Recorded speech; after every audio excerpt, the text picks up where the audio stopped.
Il existe, enfouie dans les cartes effacées et les récits oubliés, une ombre que l'on appelle Tartarie. Un empire vaste, trop vaste peut-être, dont la mémoire s'est effritée dans les interstices de l'histoire officielle. Nul ne peut dire avec certitude ce qu'il fut. Un royaume perdu, une civilisation effacée, ou bien un mirage inventé par les géographes d'autrefois. Pourtant, ces contours apparaissent encore comme des cicatrices sur les atlas anciens, des cités immenses, des architectures impossibles, et des peuples dont le nom s'est éteint. On dit que l'oubli fut volontaire, qu'une dissimulation patiente, minutieuse, a recouvert la Tartarie d'un voile de silence. Mais chaque silence recèle ses fissures, et lorsque l'on écoute attentivement, au-delà des mots gravés dans les chroniques officielles, quelque chose demeure. Fragile, insistant, comme l'écho d'un monde qu'on nous a appris à ne plus voir. Il existe des cartes qui ne devraient pas exister. Des parchemins jaunis par le temps, des tracés hésitants mais étrangement précis, où l'on devine des contours de territoires aujourd'hui effacés de la mémoire collective. Parmi ces territoires, un nom revient, énigmatique, persistant comme une ombre refusant de disparaître, la Tartarie. On la retrouve sur des atlas du XVIe, du XVIIe, du XVIIIe siècle, s'étendant sur des milliers de kilomètres, recouvrant l'Asie centrale, la Sibérie, parfois jusqu'aux confins de l'Europe. Un empire si vaste que l'on peine à comprendre pourquoi il a glissé hors de l'histoire, pourquoi il n'a laissé que ses traces cartographiques, aussi évidentes que troublantes. À l'époque, les cartographes savaient qu'ils travaillaient dans une zone de flou. Les récits de voyageurs, de missionnaires, de commerçants constituaient leur matière première. Mais la récurrence du mot Tartarie sur tant de cartes, rédigées par des mains différentes, dans des contextes culturels et politiques distincts, ne peut être réduite à une simple erreur collective. Quelque chose existait là, quelque chose que nous n'arrivons plus à nommer, sinon par ce mot devenu presque interdit.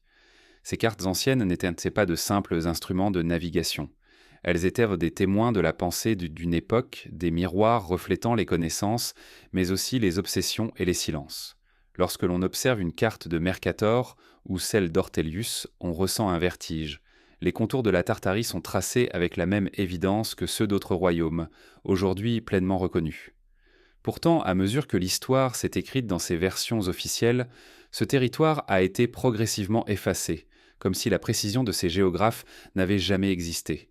Il y a dans ces documents une aura de secret. Chaque détail attire l'œil. Des fleuves s'étendant à perte de vue, des montagnes au sommet inconnu, des cités signalées par de minuscules forteresses dessinées à l'encre. Ces symboles ne sont pas des inventions gratuites.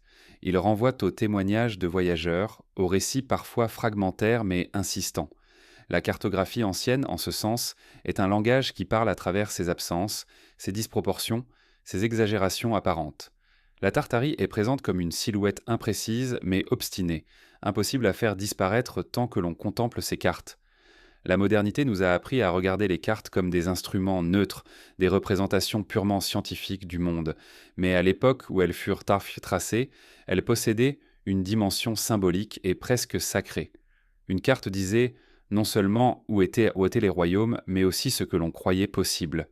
En ce sens, la Tartarie n'était pas une erreur. Elle représentait une réalité admise, une terre qui avait sa place dans l'imaginaire géopolitique et historique de l'époque. La disparition de ce nom sur les cartes ultérieures soulève une question troublante. Qu'a-t-on voulu cacher ou effacer en retirant ce mot du paysage imprimé ? Il existe également des contradictions saisissantes. Sur certaines cartes, la Tartarie est divisée en plusieurs régions. La Grande Tartarie, la Tartarie chinoise, la Tartarie indépendante, la Tartarie moscovite. Ces distinctions témoignent d'une connaissance plus fine que ce que l'on imagine. Les cartographes n'ignoraient pas la diversité des territoires et des peuples. Ils savaient qu'il ne s'agissait pas d'un bloc homogène. Pourtant, dans les siècles suivants, tout cela fut regroupé dans un silence total, comme si cette complexité n'avait jamais existé. L'ombre de la Tartarie n'est pas seulement géographique, elle est aussi politique. On peut se demander qui avait intérêt à ce que ce territoire devienne un fantôme. Les cartes du passé montrent un espace immense, riche en terres, en ressources, en routes commerciales. Un espace qui, s'il avait été reconnu comme un empire stable, aurait bouleversé l'équilibre des puissances européennes. Mais dans les récits officiels, la Tartarie se réduit à une zone vague, peuplée de tribus nomades, sans structure véritable. Le contraste entre la précision des cartes anciennes et la pauvreté des descriptions historiques est frappant, presque inquiétant. Regarder ces cartes aujourd'hui, c'est entrer dans un labyrinthe de questions. Était-ce une véritable civilisation organisée, avancée, dont on a effacé les traces? Était-ce un ensemble de peuples fragmentés, mais si impressionnants que les Européens les regroupèrent sous un seul nom? Ou bien était-ce autre chose, un secret que l'on a recouvert d'un voile, une histoire qu'il valait mieux taire? Chaque carte est comme un témoin muet, nous tendant la main pour nous rappeler qu'il existait un monde dont nous avons perdu la clé. Les collectionneurs, les historiens marginaux, les passionnés de cartographie ancienne, lorsqu'ils manipulent ces documents, parlent souvent d'un sentiment étrange, celui de contempler un monde parallèle, voisin d'une autre, mais interdit d'accès. Les cartes sont les fragments visibles de cet univers disparu. Elles ne disent pas tout, mais elles laissent entrevoir assez pour troubler. Elles sont comme des photographies au-dessus d'un rêve dont nous aurions été dépossédés. La question ce n'est pas de savoir si la Tartarie a existé comme les royaumes d'Europe ou de Chine. La question est de comprendre pourquoi son nom, si présent, si insistant, s'est éteint d'un coup, laissant place au vide. Les cartes anciennes sont des archives précieuses car elles conservent les vestiges de ce qui fut volontairement effacé. Chaque fois que l'on trace le doigt sur leurs lignes, on sent l'absence, le silence imposé et l'énigme qui demeure. Il est possible que ces ombres cartographiques soient le premier indice d'une dissimulation plus vaste. Car si les cartes mentent rarement sans raison, il faut alors supposer qu'un récit parallèle existe, enfoui sous les couches de l'histoire officielle. Les ombres sur les cartes anciennes ne sont pas seulement des erreurs de tracé, elles sont des cicatrices, les traces d'un monde que l'on a voulu gommer. Et ainsi, à travers elles, la Tartarie continue de vivre. Non pas comme un empire certain, mais comme une présence obsédante. Un territoire fantôme qui nous regarde encore, silencieux, depuis les pages fragiles des atlas. Un territoire dont le souvenir résiste, malgré les siècles, malgré les réécritures, malgré les effacements. Car les cartes, comme les rêves, gardent parfois plus de vérité que les chroniques écrites par les vainqueurs. C'est dans ce voile d'encre et de papier que commence la recherche. Dans ces ombres dessinées qui nous rappellent que l'histoire, parfois, choisit d'oublier ce qui dérange. Et dans cet oubli, il reste une énigme qui attend encore d'être révélée. Les cartes anciennes ne sont pas les seuls témoins qui murmurent quant au nom de la Tartarie. Dans les chroniques, dans les récits de voyageurs, dans les écrits des missionnaires et des diplomates, ce mot revient, insistant, parfois vague, parfois détaillé. Comme si, derrière l'effacement progressif de cette entité sur les cartes, une mémoire obstinée persistait à travers les plumes. Et pourtant, ces voix semblent elles aussi avoir été peu à peu recouvertes par une poussière volontaire, un silence organisé qui ne laisse aujourd'hui que des fragments à demi effacés. Les chroniqueurs européens du Moyen-Âge et de la Renaissance évoquaient fréquemment ces terres de l'Est, vastes, peuplées de peuples puissants et mystérieux. Marco Polo, dans son périple, parle de contrées où l'organisation politique semblait solide, où l'architecture et la richesse laissaient deviner un degré de développement inattendu. Son récit n'est pas univoque. Il mêle émerveillement, exagération possible et silence de prudent. Mais il plante un décor, celui d'un espace qu'on ne pouvait réduire à un simple désert de nomades. Un peu plus tard, des missionnaires jésuites, envoyés aux confins de l'Asie, rapportèrent des descriptions étranges, des villes dotées de fortifications impressionnantes, des sociétés où l'artisanat et la technique semblaient dépasser ce que l'on attendait d'un territoire jugé marginal. Ils parlaient d'observatoires, de palais, de places organisées, d'édifices dont la mémoire ne subsiste plus que dans leurs lettres et dans quelques passages épars, oubliés dans les bibliothèques. Ces témoignages sont troublants, car ils se situent à la frontière entre la reconnaissance d'une puissance culturelle et la nécessité, imposée par les autorités européennes, de réduire ces territoires à une image simplifiée. Les chroniqueurs arabes et persans, eux aussi, évoquent ces terres du nord et de l'est, parfois sous d'autres noms, mais avec des accents similaires, immensité, richesse, routes commerciales, échanges incessants. Dans leurs écrits, la Tartarie n'apparaît pas comme un néant, mais comme une entité mouvante, difficile à cerner, mais bien réelle. Les caravanes y passaient, les routes de la soie la traversaient, et les descriptions font état d'une vie dense, d'interactions constantes, de marchés où circulaient des marchandises venues de Chine, d'Inde et même d'Europe. Il est frappant de constater que ces récits, disséminés, concordent souvent dans leurs grandes lignes. Les chroniqueurs parlent d'armées redoutées, d'une organisation politique centrale, d'une étendue territoriale hors du commun. Ils parlent aussi de structures monumentales, de cités presque idéales dont aucune trace archéologique ne semble aujourd'hui vouloir témoigner. Ce silence matériel face à la densité des témoignages écrits est en soi une énigme qui trouble. Comment expliquer que tant d'auteurs aient parlé d'un monde qui, selon l'histoire officielle, n'aurait jamais existé ainsi? Le ton de ces chroniqueurs est révélateur. Ils ne décrivent pas un espace vide, mais un monde dont ils se méfiaient-en, qu'ils tentaient vont parfois de réduire à des stéréotypes, mais dont ils reconnaissaient la force. Dans les écrits russes, par exemple, la Tartarie est mentionnée comme un voisin encombrant, un espace dont il fallait tenir compte, parfois comme un ennemi, parfois comme un allié instable. Cette ambivalence montre qu'il s'agissait d'une présence bien réelle, inscrite dans le quotidien des puissances voisines. Peut-être faut-il comprendre ces chroniques comme des bribes d'une histoire souterraine, une histoire qu'on a laissé se perdre, mais qui affleure encore, ici et là, dans des archives oubliées. Certaines chroniques parlent de souverains tartares, de dynasties, de lignées royales, mais leurs noms ont disparu des généalogies officielles. Comme si, dans l'acte même d'écrire l'histoire, on avait choisi d'effacer leurs traces, de les reléguer au rang de figures secondaires ou légendaires. Il y a dans la lecture de ces écrits une sensation de perte. Chaque phrase, chaque allusion semble désigner quelque chose de plus grand, de plus vaste, mais qu'on ne nous a pas laissé saisir. Les chroniqueurs décrivent une mosaïque de peuples, mais aussi une unité politique, comme une trame qui liait ces divers fragments. Leurs récits sont pleins de détails surprenants. Mention de machines, de systèmes d'irrigation, d'architecture au-delà des standards connus.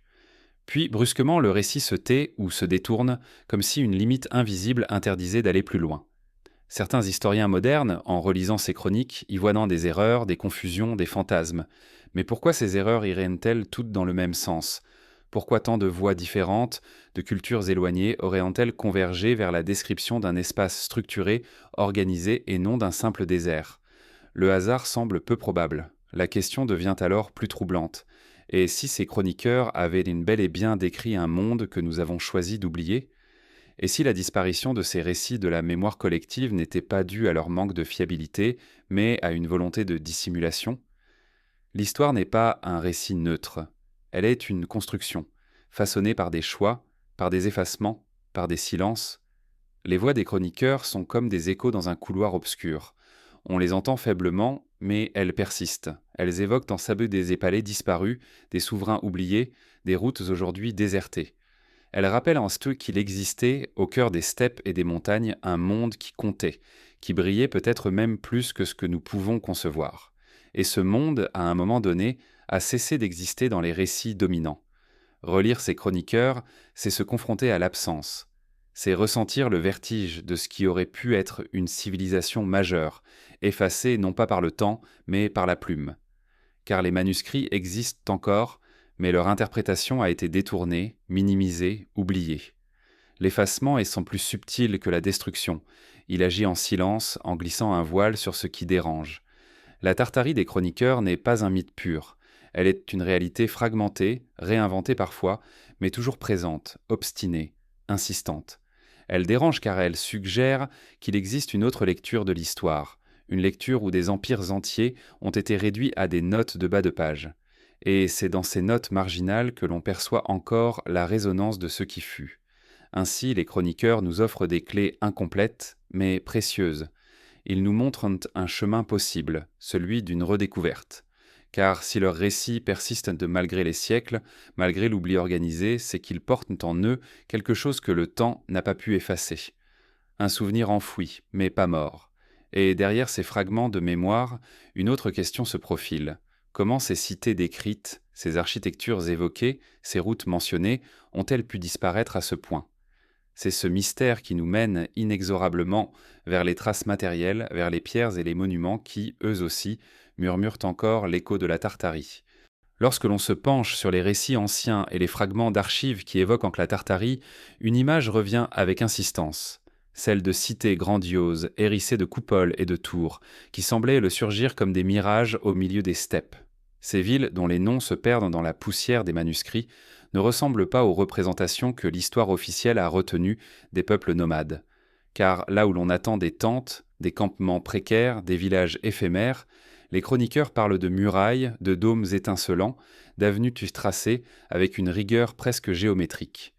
Il existe une étrange contradiction. Si la Tartarie n'était qu'un désert humain, un vaste territoire de tribus éparses, Comment expliquer que tant de témoins aient décrit des cités ordonnées, parfois comparées à celles de l'Orient, raffinées ou même des capitales européennes?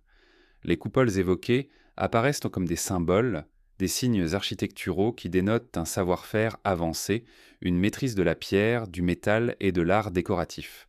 On raconte que certaines brillaient sous le soleil comme des joyaux, visibles de loin, et que leurs flèches semblaient en percer le ciel. Mais ces cités, où sont-elles aujourd'hui? Pourquoi n'en reste-t-il que des traces vagues, parfois soupçonnées, sous les sables ou les forêts, mais jamais reconnues comme pleinement? C'est là que s'installe le mystère. Il semble qu'il ait existé une volonté de nier leur existence, de réduire les témoignages à de simples légendes, de reléguer ces architectures au rang de mythes. Et pourtant, les cartes anciennes les marquent parfois, discrètement, par des symboles de forteresses ou de temples, comme si les cartographes savaient qu'il fallait en garder une mémoire, même fragile. Certains voyageurs européens ayant atteint les confins de l'Asie centrale rapportaient des descriptions de places monumentales, où s'élevaient des bâtiments étranges. Ils parlaient de colonnes ornées, de dômes immenses, parfois dorés, qui dominaient l'horizon. Leurs récits, souvent ignorés par les historiens modernes, tracent cependant un fil rouge, celui d'une tradition architecturale qui ne peut être le fruit du hasard. Les coupoles, en particulier, sont un motif récurrent. Elles évoquent à la fois la grandeur religieuse et la puissance politique. Elles marquent une volonté de se distinguer, d'imposer une identité visuelle forte, comparable aux mosquées de Samarcande, aux églises byzantines ou aux palais moghols. Ce qui frappe, c'est la récurrence de ce motif architectural dans des régions pourtant éloignées. Des voyageurs disent avoir vu, en des lieux très distants, des cités aux formes étrangement similaires, comme si une culture commune avait répandu ce style sur des milliers de kilomètres. Comment expliquer cette homogénéité, si ce n'est par l'existence d'un empire ou d'une civilisation organisée, capable d'imposer ses codes esthétiques à une vaste étendue territoriale? L'ombre d'une unité culturelle, soigneusement effacée par la suite, plane au-dessus de ces descriptions. Mais pourquoi ces cités ont-elles été qualifiées d'interdites par certains chroniqueurs? Peut-être parce qu'elles échappaient à l'œil étranger, parce qu'elles représentaient une puissance que l'on voulait dissimuler. Dans plusieurs récits, les voyageurs disent avoir été empêchés d'y entrer, repoussés par des gardiens, ou avoir entendu parler de lieux dont l'accès leur était strictement interdit. Ces interdits ne font que renforcer le sentiment de mystère. On ne cache pas ce qui n'existe pas. On interdit ce qui dérange, ce qui témoigne d'une grandeur qu'il vaut mieux ne pas révéler. Avec le temps, les traces matérielles de ces villes semblent avoir disparu. Les guerres, les catastrophes naturelles, mais surtout l'érosion du récit officiel ont contribué à leur effacement. Et pourtant, certains indices persistent. Des ruines éparses, des fragments d'édifices, des légendes locales qui parlent de cités englouties, de palais enterrés, de dômes brisés par la colère du ciel. Dans les traditions orales, ces histoires reviennent avec obstination, comme si la mémoire populaire avait conservé ce que les archives écrites ont tenté d'éteindre. Il est possible que ces coupoles interdites soient aujourd'hui dissimulées sous des couches de temps et de silence. Les grandes steppes, vastes et impénétrables, pourraient encore abriter les restes de ces architectures. Mais plus troublant encore est le fait que les rares ruines découvertes dans ces régions sont souvent interprétées d'une manière qui nie leur lien avec la Tartarie. On les attribue à des peuples divers, à des civilisations isolées, mais jamais à une entité cohérente et vaste. Comme si l'on craignait de voir apparaître, à travers les pierres, la confirmation d'un monde oublié. Les cités aux coupoles interdites symbolisent de plus qu'un mystère architectural. Elles incarnent une fracture dans la mémoire collective. Elles posent une question simple, mais vertigineuse. Comment une civilisation capable d'édifier de telles merveilles a-t-elle pu disparaître au point que l'on doute même de son existence? L'absence de réponse nourrit le sentiment que quelque chose a été volontairement masqué, que l'on a choisi de couvrir de silence ces dômes qui brillaient autrefois sous le soleil.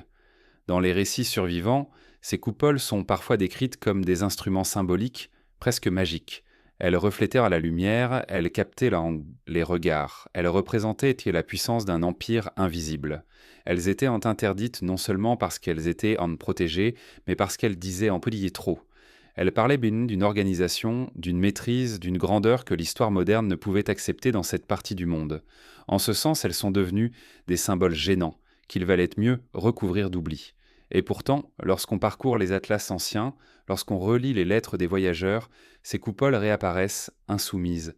Elles continuent de briller à travers les mots, à travers les dessins maladroits de ceux qui les ont vues de loin. Elles continuent sans de hanter l'imaginaire, rappelant qu'un monde a existé, même s'il a été volontairement effacé. Ainsi, les cités aux coupoles interdites sont moins des ruines physiques que des monuments de mémoire. Elles s'élèvent dans les récits comme des fantômes majestueux, rappelant une grandeur qui refuse de disparaître totalement. Elles témoignent d'une énigme qui persiste, d'une présence que le temps et les réécritures n'ont pas réussi à détruire. En suivant leurs traces, on est conduit vers une autre dimension du mystère. Non plus seulement les villes et leurs architectures, mais les cartes elles-mêmes, où ces cités furent inscrites, où leurs noms parfois illisibles marquent encore le papier. Car les cartes anciennes, comme des coffres de secrets, conservent les indices de ce que l'on a voulu cacher. Lorsque l'on prononce les noms de Mercator et Ortelius, on pense immédiatement aux grands maîtres de la cartographie de la Renaissance. Ces hommes ont façonné notre manière de regarder le monde, et leurs atlas furent les instruments par lesquels l'Europe a redessiné ses horizons. Pourtant, parmi leurs tracés, un détail persistant intrigue et dérange, la présence immense de la Tartarie. Gravée à l'encre noire sur les pages de leurs ouvrages, elle s'étend comme un géant oublié, occupant la moitié des terres visibles, et pourtant absente de nos mémoires modernes. La cartographie du XVIe siècle n'était pas un art mineur. Elle n'était pas qu'un outil pratique pour les navigateurs, c'était une discipline sacrée, presque théologique, où chaque tracé avait valeur de vérité. Les cartes étaient donc des miroirs de l'univers connu, mais aussi des instruments politiques et spirituels. En ce sens, Mercator et Ortelius ne pouvaient pas se permettre d'inventer un territoire aussi vaste. Leur réputation reposait sur la crédibilité, sur la compilation méticuleuse de témoignages, de récits de voyageurs, d'archives anciennes. S'ils ont dessiné la Tartarie avec autant d'évidence, c'est qu'ils avaient entre leurs mains des sources solides, peut-être même des documents aujourd'hui perdus. Regarder ces cartes, c'est plonger dans une géographie parallèle. Les contours de la Tartarie y apparaissent avec une netteté presque insolente. L'immense territoire se divise en plusieurs régions, toutes nommées avec précision: la Grande Tartarie, la Tartarie moscovite, la Tartarie chinoise, la Tartarie indépendante. Cette segmentation révèle une connaissance fine, un effort de classification qui dépasse la simple approximation. Ce n'était pas une zone blanche, un territoire vague, c'était une entité reconnue, différenciée, inscrite dans la logique des empires du temps. Mais il y a plus troublant encore. Sur certaines cartes de Mercator, des symboles apparaissent: petites forteresses, coupoles, tracés de routes, réseaux de rivières. Ces détails ne sont pas gratuits. Ils indiquent pour que l'on savait, au moins en partie, ce qui se trouvait là. Ortelius, dans son Theatrum Orbis Terrarum, va encore plus loin. Il représente des villes, des régions distinctes et parfois même des notes marginales indiquant la richesse ou l'étrangeté de ces territoires. La Tartarie n'est pas une rumeur. Elle est dessinée avec le même sérieux que la Perse, la Chine ou l'Empire ottoman. Alors pourquoi, à partir du XIXe siècle, ces noms disparaissent-ils des cartes officielles ? Comment expliquer que ce qui fut montré avec tant de certitude ait été ensuite balayé comme une illusion collective ? Le contraste est vertigineux. Les atlas de Mercator et d'Ortelius sont encore accessibles dans les bibliothèques et les collections. Ils témoignent d'une vérité passée. Mais notre mémoire historique a choisi de les lire autrement, de les réduire à des curiosités, de les interpréter comme des erreurs. Il est possible que la cartographie ait été utilisée, consciemment ou non, comme un outil de dissimulation autant que de révélation. Dessiner un territoire, c'est le rendre visible, lui donner une existence. Mais effacer ce même territoire, c'est le condamner à l'oubli. Lorsque les cartes ont cessé d'afficher la Tartarie, le monde a cessé de croire en elle. Et peu à peu, ce nom est tombé dans l'ombre. Les atlas du passé sont devenus des témoins gênants, porteurs d'un secret qu'il fallait réinterpréter. Mercator, avec sa projection célèbre, a donné au monde une nouvelle manière de se représenter lui-même. Mais ces cartes de l'Asie révèlent un paradoxe. Elles montrent un espace immense qui, aujourd'hui, n'existe plus que comme un fantôme. Ortelius, de son côté, a voulu compiler tout le savoir de son temps. Son Theatrum est une somme monumentale. Et pourtant, en son cœur, il contient une anomalie, l'affirmation tranquille d'un empire effacé.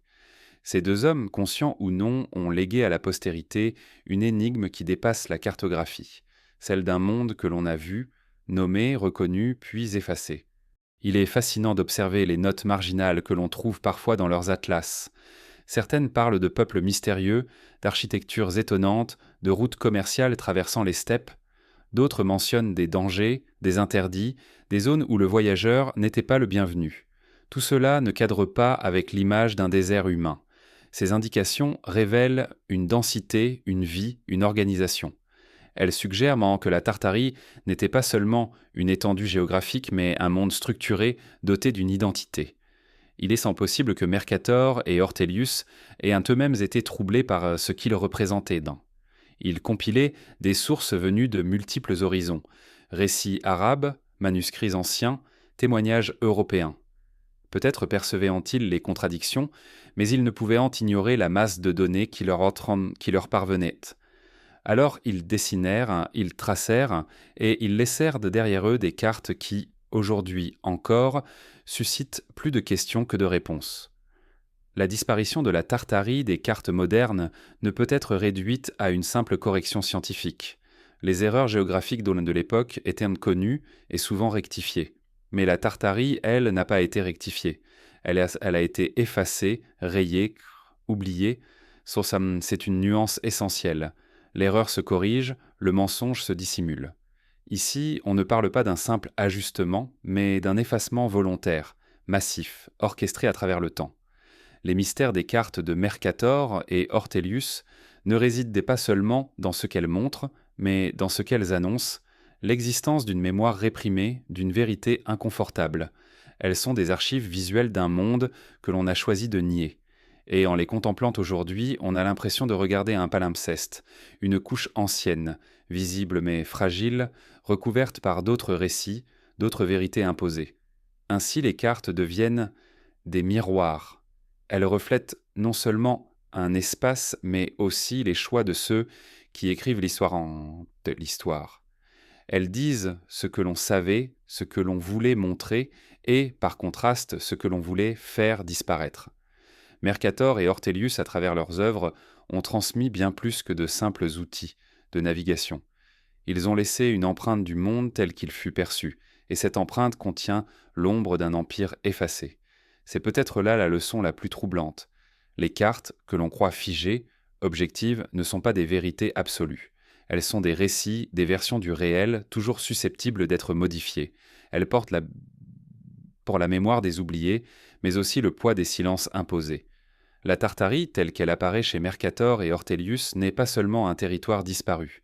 Elle laisse la preuve que l'histoire elle-même est une construction, fragile, manipulable. En suivant ces lignes tracées, il y a 5 siècles, nous entrons dans un autre labyrinthe. Celui des voyageurs qui apportèrent ces informations aux cartographes, celui des récits qui circulaient à l'époque et que l'on a peu à peu relégués à l'arrière-plan.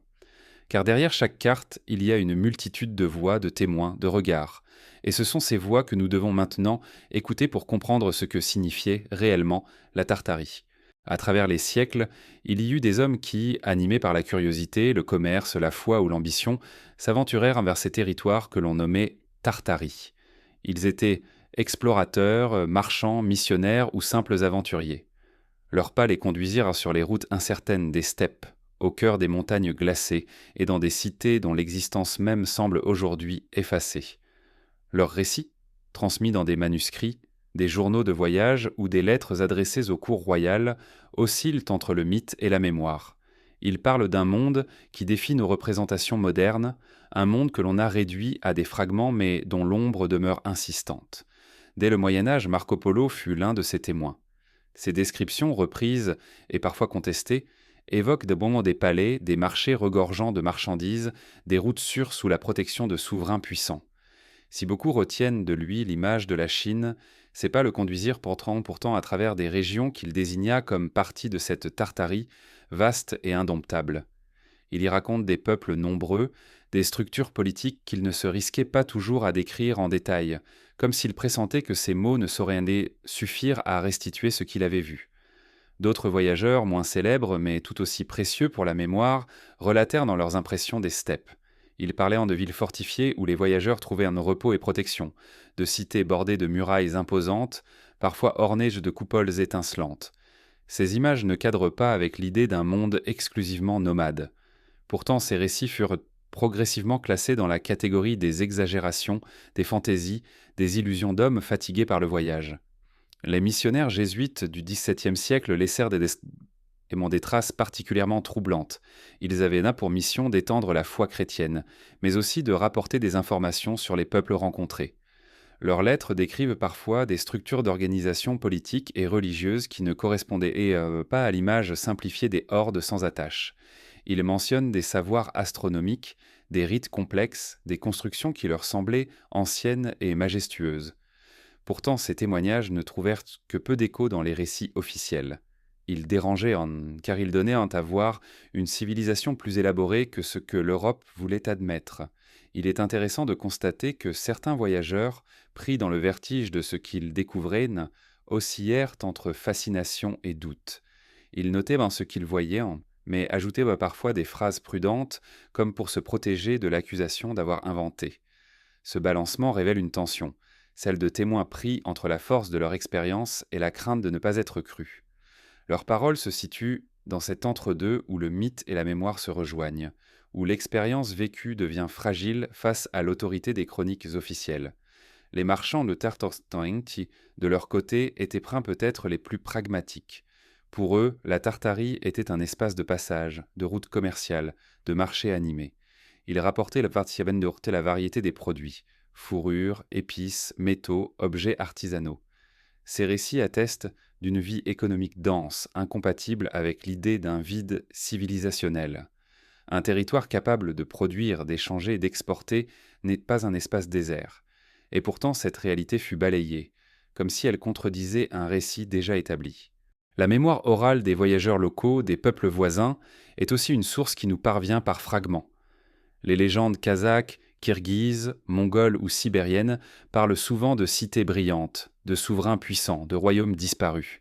Ces récits, que l'on a vite classés dans la catégorie du folklore, contiennent pourtant des échos d'une mémoire plus profonde.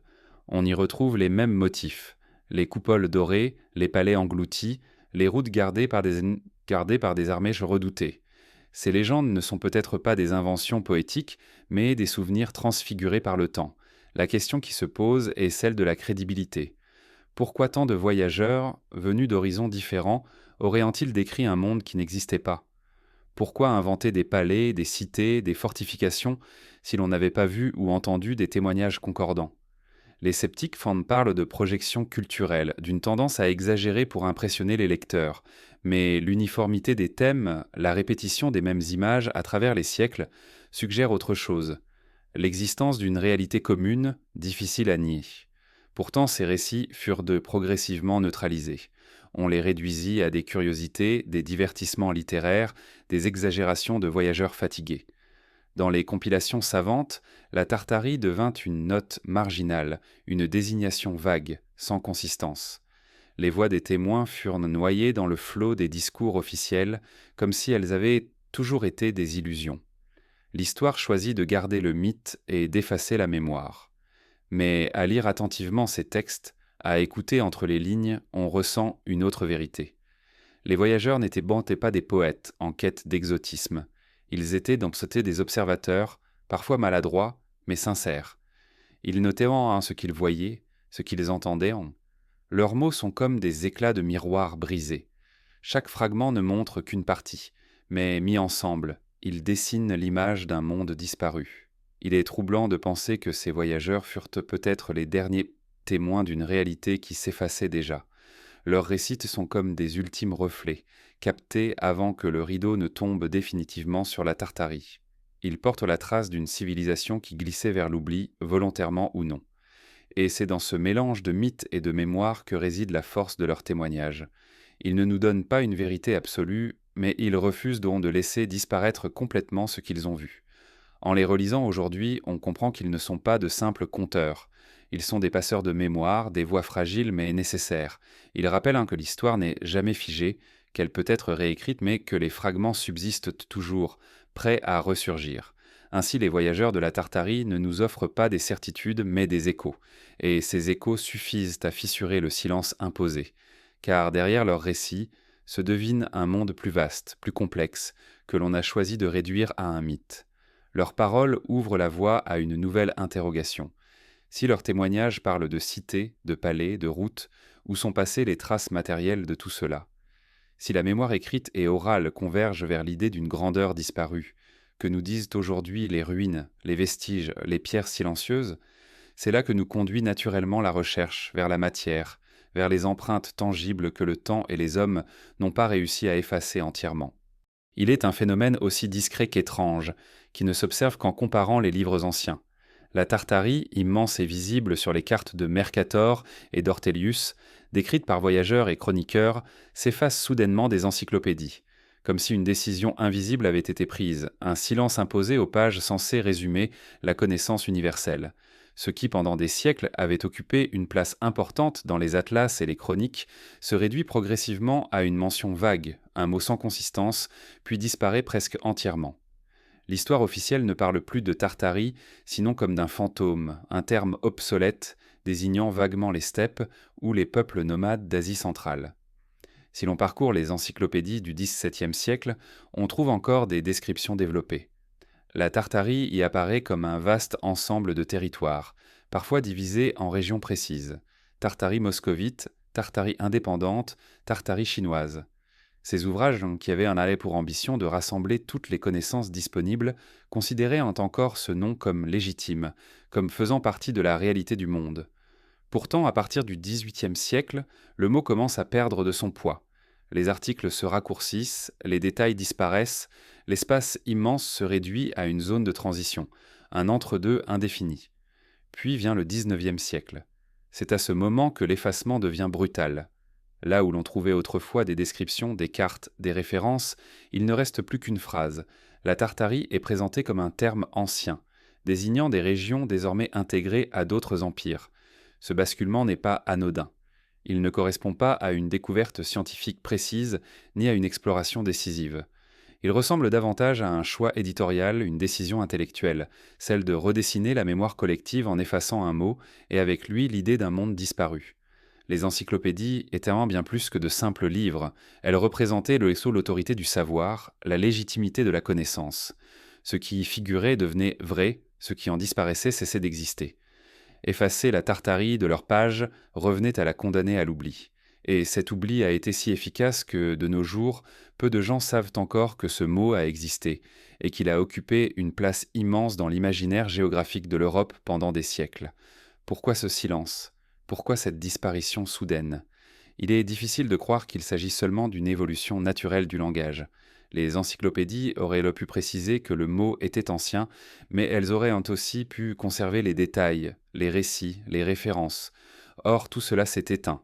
L'effacement semble avoir été méthodique. Il ne s'agit pas d'un glissement lent, mais d'une coupure. On tourne une page et la Tartarie n'est plus. Cet effacement correspond-il à une volonté politique, à une réorganisation du savoir selon de nouvelles grilles, celles de la modernité, qui ne supportait pas l'existence d'un empire flou, trop vaste, trop mystérieux? Le XVIIIe siècle fut celui des Lumières, de la raison, du classement méthodique. Peut-être que la Tartarie, par sa nature insaisissable, dérangeait ce besoin de clarté et de rationalité.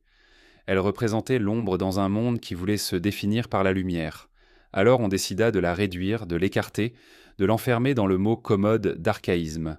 Mais cet oubli volontaire laisse des cicatrices. Car en supprimant la Tartarie des encyclopédies, on ne supprime pas seulement un mot. On supprime une histoire possible, des peuples, des cités, des architectures, des routes. On supprime une mémoire. Et cette mémoire amputée devient d'autant plus mystérieuse qu'elle affleure encore dans les cartes anciennes, dans les récits des voyageurs, dans les légendes populaires. Il est troublant d'observer comment ce silence a été accepté sans résistance. Les générations suivantes ont lu les encyclopédies Controiti comme des bibles du savoir, sans remettre en cause les choix éditoriaux. Peu de voix se sont levées pour dire « Pourquoi ce nom a-t-il disparu ?» La disparition fut si complète que la question elle-même sembla inutile. On ne demande pas ce qu'on ne connaît pas. L'oubli avait accompli son œuvre. Et pourtant, dans certaines éditions anciennes, on peut encore lire les traces de ce monde effacé. Les articles décrivent des climats, des peuples, des frontières. Ils parlent de villes, de routes, de richesses naturelles.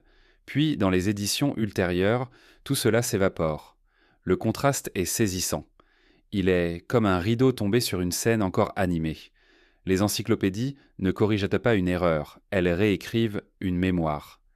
Certains chercheurs modernes, relisant ces pages, y voient un indice d'un processus plus large, celui de la réorganisation de l'histoire à mesure que les grandes puissances européennes imposaient dans leurs récits.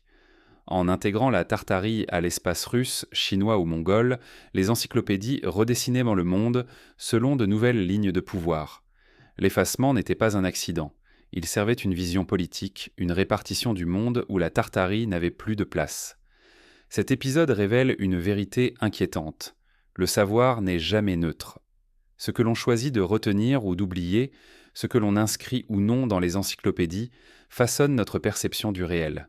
La disparition de la Tartarie montre que l'histoire officielle n'est pas seulement une question de faits, mais aussi de choix, de silence, de dissimulation. Derrière la rigueur des encyclopédies, il y a une main invisible qui décide ce qui mérite de subsister et ce qui doit s'éteindre. Ce silence imposé ouvre un abîme, car si un empire entier, tracé sur des cartes, décrit dans des récits, reconnu pendant des siècles, a pu disparaître ainsi, qu'en est-il d'autres mémoires perdues ? Combien de mondes ont été effacés par un simple glissement de plume ? La Tartarie n'est peut-être qu'un exemple, un symptôme d'une réalité plus vaste, celle de l'histoire comme espace de lutte, où certaines voix triomphent et d'autres s'éteignent. La disparition soudaine dans les encyclopédies n'a pas seulement effacé un territoire, elle a effacé la possibilité d'une autre lecture du passé. Elle a imposé une certitude. La Tartarie n'était rien. Mais cette certitude, en se voulant absolue, laisse apparaître ses fissures, car l'ombre du mot persiste et avec elle, le soupçon que quelque chose fut volontairement dissimulé.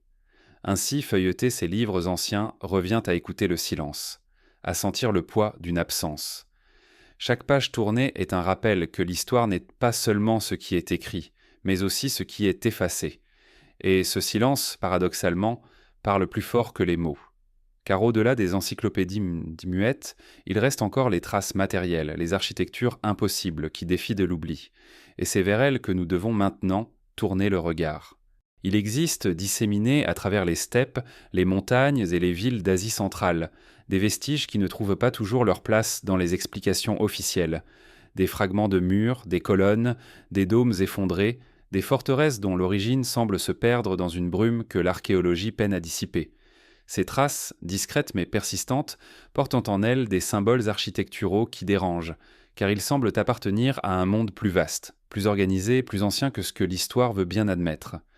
Certains les attribuent à des peuples oubliés, d'autres aux influences croisées des grands empires voisins.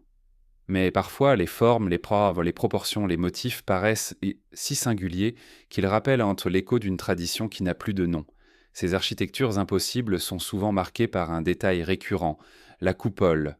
Non pas la coupole modeste que l'on pourrait associer à des sanctuaires isolés, mais des dômes monumentaux, destinés à être vus de loin, à marquer l'horizon. Ces structures suggèrent une maîtrise de la géométrie et de l'ingénierie qui dépasse ce que l'on attend d'un territoire considéré comme périphérique. Les voyageurs anciens les mentionnent dans leurs récits, décrivant des cités aux silhouettes étranges, mêlant le raffinement oriental et une monumentalité qui semblait sans équivalent. Certains motifs architecturaux intriguent encore davantage. Dans des régions reculées, on a retrouvé des portes massives donnant sur nulle part, comme si elles étaient les vestiges d'édifices gigantesques disparus. On observe aussi des arcs décorés de symboles énigmatiques, que les archéologues contemporains associent parfois à des influences persanes ou byzantines, mais qui semblent former un langage visuel autonome, cohérent et puissant. Ces motifs reviennent dans différentes zones, espacées de milliers de kilomètres, comme si une culture commune avait traversé les steppes et imprimé son sceau sur les pierres. Les ruines de certaines forteresses, éparpillées dans le nord du Kazakhstan, en Mongolie ou jusque dans les confins sibériens, témoignent d'une organisation militaire qui ne cadre pas avec l'image des tribus nomades isolées. Des enceintes massives, des tours de guet, des murs épais suggèrent des cités conçues pour durer, pour résister, pour contrôler des territoires étendus. La Tartarie décrite par les chroniqueurs se reflète dans ces ruines muettes, un monde capable d'ériger des symboles de puissance et de permanence, bien au-delà de ce que l'on accepte d'imaginer pour cette partie du monde. Mais c'est dans certains détails décoratifs que l'énigme devient plus profonde. Des motifs floraux stylisés, des formes géométriques parfaites, Des alignements subtils avec les astres rappellent une science perdue. Ces ornements ne sont pas de simples décorations. Ils semblent avoir une fonction symbolique, peut-être rituelle, peut-être cosmologique. Leur présence récurrente à travers des sites éloignés nourrit l'idée qu'il existait une conception du monde partagée, une vision commune que nous avons oubliée. Ces architectures impossibles sont aussi liées à des récits populaires. Dans plusieurs traditions locales, on raconte l'histoire de palais disparus, de cités englouties par la terre ou détruites par le feu du ciel. Les coupoles dorées y brillent comme des soleils perdus. Les murailles y sont décrites comme immenses et indestructibles. Ces récits, que l'on a vite classés dans le folklore, contiennent peut-être des souvenirs réels, transformés par le temps en légendes. Les pierres, elles, ne mentent pas. Elles se dressent encore, témoins d'une grandeur effacée. Il est frappant de constater que certaines de ces constructions défient les techniques de leur époque supposée. Des blocs massifs parfaitement ajustés, des arcs d'une précision étonnante, des proportions harmonieuses qui suggèrent une connaissance poussée des mathématiques et de l'ingénierie. Mais l'histoire officielle préfère y voir des anomalies, des influences isolées, plutôt qu'un réseau culturel cohérent. Car reconnaître une telle cohérence, c'est admettre l'existence d'une civilisation plus avancée que ce que l'on enseigne. La question se pose alors, qui a bâti ces structures ? À qui appartiennent ces symboles impossibles ? Les explications fragmentaires des archéologues peinent à convaincre, car elles dispersent les traces au lieu de les relier. On parle de peuples différents, d'influences étrangères, d'épisodes isolés, mais une autre lecture est possible, celle d'une tradition commune, d'un empire oublié qui aurait laissé son empreinte sur tout un continent. Certains chercheurs indépendants osent évoquer la Tartarie comme l'origine de ces architectures. Ils voient dans ces coupoles, ces forteresses, ces arcs mystérieux, les restes d'un empire effacé, d'un peuple qui possédait un savoir perdu. Ils s'appuient sur les cartes anciennes, sur les récits des voyageurs et sur les pierres elles-mêmes qui continuent de poser des questions sans réponse. Cette hypothèse dérange, car elle contredit la version établie. Mais elle persiste, car elle résonne avec ce que l'on voit et ce que l'on lit dans les témoignages anciens. L'impression qui domine face à ces symboles est celle d'une mémoire enfouie. Chaque pierre, chaque fragment, chaque coupole écroulée est comme une lettre d'un alphabet oublié. Ensemble, ils composent une histoire que nous ne savons plus lire, mais dont nous sentons encore la présence. Ces architectures ne sont pas seulement des vestiges matériels, elles sont les échos d'un monde qui a refusé de mourir entièrement, qui continue de hanter notre imaginaire à travers ses formes. Le mystère devient plus troublant lorsque l'on constate que ces symboles architecturaux ressemblent parfois à ceux d'autres régions éloignées, comme si un fil invisible reliait la Tartarie supposée à d'autres civilisations disparues.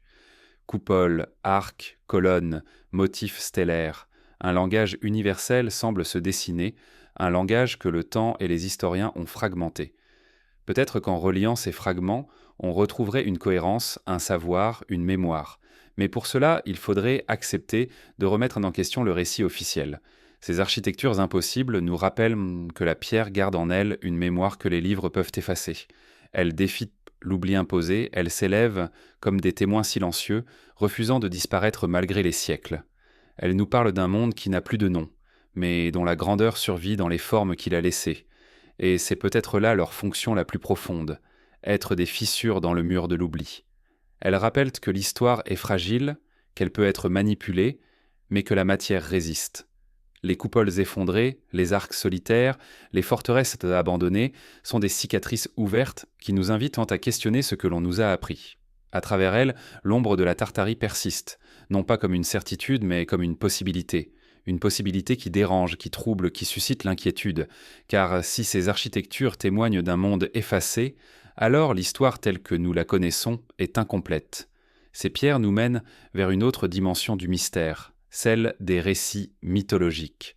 Car les légendes locales, souvent ignorées, reprennent les mêmes images, les mêmes motifs, comme si elles avaient conservé dans la mémoire populaire ce que les encyclopédies ont voulu effacer. C'est vers elles que nous devons maintenant tourner le regard, pour entendre ce que les mythes murmurent à propos de ces cités disparues. Lorsque les pierres se taisent et que les archives s'effacent, il reste encore une autre mémoire, celle des peuples. Elle circule à travers les histoires racontées au coin du feu, les chants transmis de génération en génération, les récits mythologiques qui semblent parfois n'être que des contes, mais qui, à y regarder de plus près, conservent les traces d'une réalité effacée. Dans les steppes de l'Asie centrale, dans les montagnes de Sibérie, dans les vallées reculées du Kazakhstan ou de Mongolie, on retrouve des mythes où résonne encore le souvenir de cités disparues, de souverains oubliés, de coupoles brillantes comme des soleils. Ces mythologies locales, souvent méprisées ou réduites à des superstitions, constituent peut-être l'un des derniers reflets de ce que fut la Tartarie. Dans les traditions kazakhes, on raconte l'histoire de villes splendides englouties par la terre après une catastrophe mystérieuse. Les habitants auraient été frappés pour avoir défié les lois divines, et les coupoles dorées, modelées de leurs palais, auraient disparu dans les profondeurs du sol. Ces récits parlent de trésors cachés sous la steppe, de salles immenses où l'on entend encore parfois des cloches résonner dans le silence de la nuit. Derrière la métaphore du châtiment, on devine l'évocation d'une civilisation réelle, dont la mémoire aurait survécu sous la forme d'une légende. Chez les peuples mongols, certaines chansons ancestrales parlent d'un roi puissant dont la capitale resplendissait de pierres précieuses et de dômes étincelants. Le mythe raconte que les guerriers de cet empire pouvaient parcourir des milliers de kilomètres sans craindre de manquer d'approvisionnement, car des forteresses bien gardées jalonnèrent les routes. Là encore, le récit semble exagéré, mais il recoupe les témoignages des voyageurs anciens, celui d'une organisation logistique et militaire surprenante qui ne cadre pas avec l'image de hordes dispersées. En Sibérie, parmi les traditions yakoutes, on parle d'anciennes maisons de fer qui se dressaient autrefois dans la toundra. Ces maisons, disent-ils, étaient aussi solides qu'aucun feu ne pouvait les détruire. Les conteurs décrivent des édifices aux parois lisses, brillantes, que le temps a engloutis. Dont certains chercheurs y voient parfois des fantasmes liés au contact avec la civilisation industrielle russe. Mais pourquoi ces récits existaient-ils avant même l'arrivée massive des colons? Pourquoi parle-t-on de structures gigantesques que la science moderne peine encore à identifier? Les mythes kirghizes et ouzbeks, eux, évoquent des palais aux coupoles célestes, habités par des rois savants qui connaissaient les secrets des astres. Les chants traditionnels parlent de savants capables de prédire les éclipses, d'observer les mouvements du ciel depuis des tours immenses. Les chroniqueurs jésuites eux-mêmes avaient noté la présence d'observatoires dans ces contrées. Les mythes et les écrits semblent se rejoindre. Derrière le voile de la légende se cache peut-être une mémoire astronomique et architecturale effacée.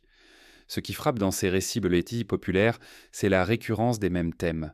Partout, on retrouve l'évocation de cités disparues, de coupoles lumineuses, de palais immenses.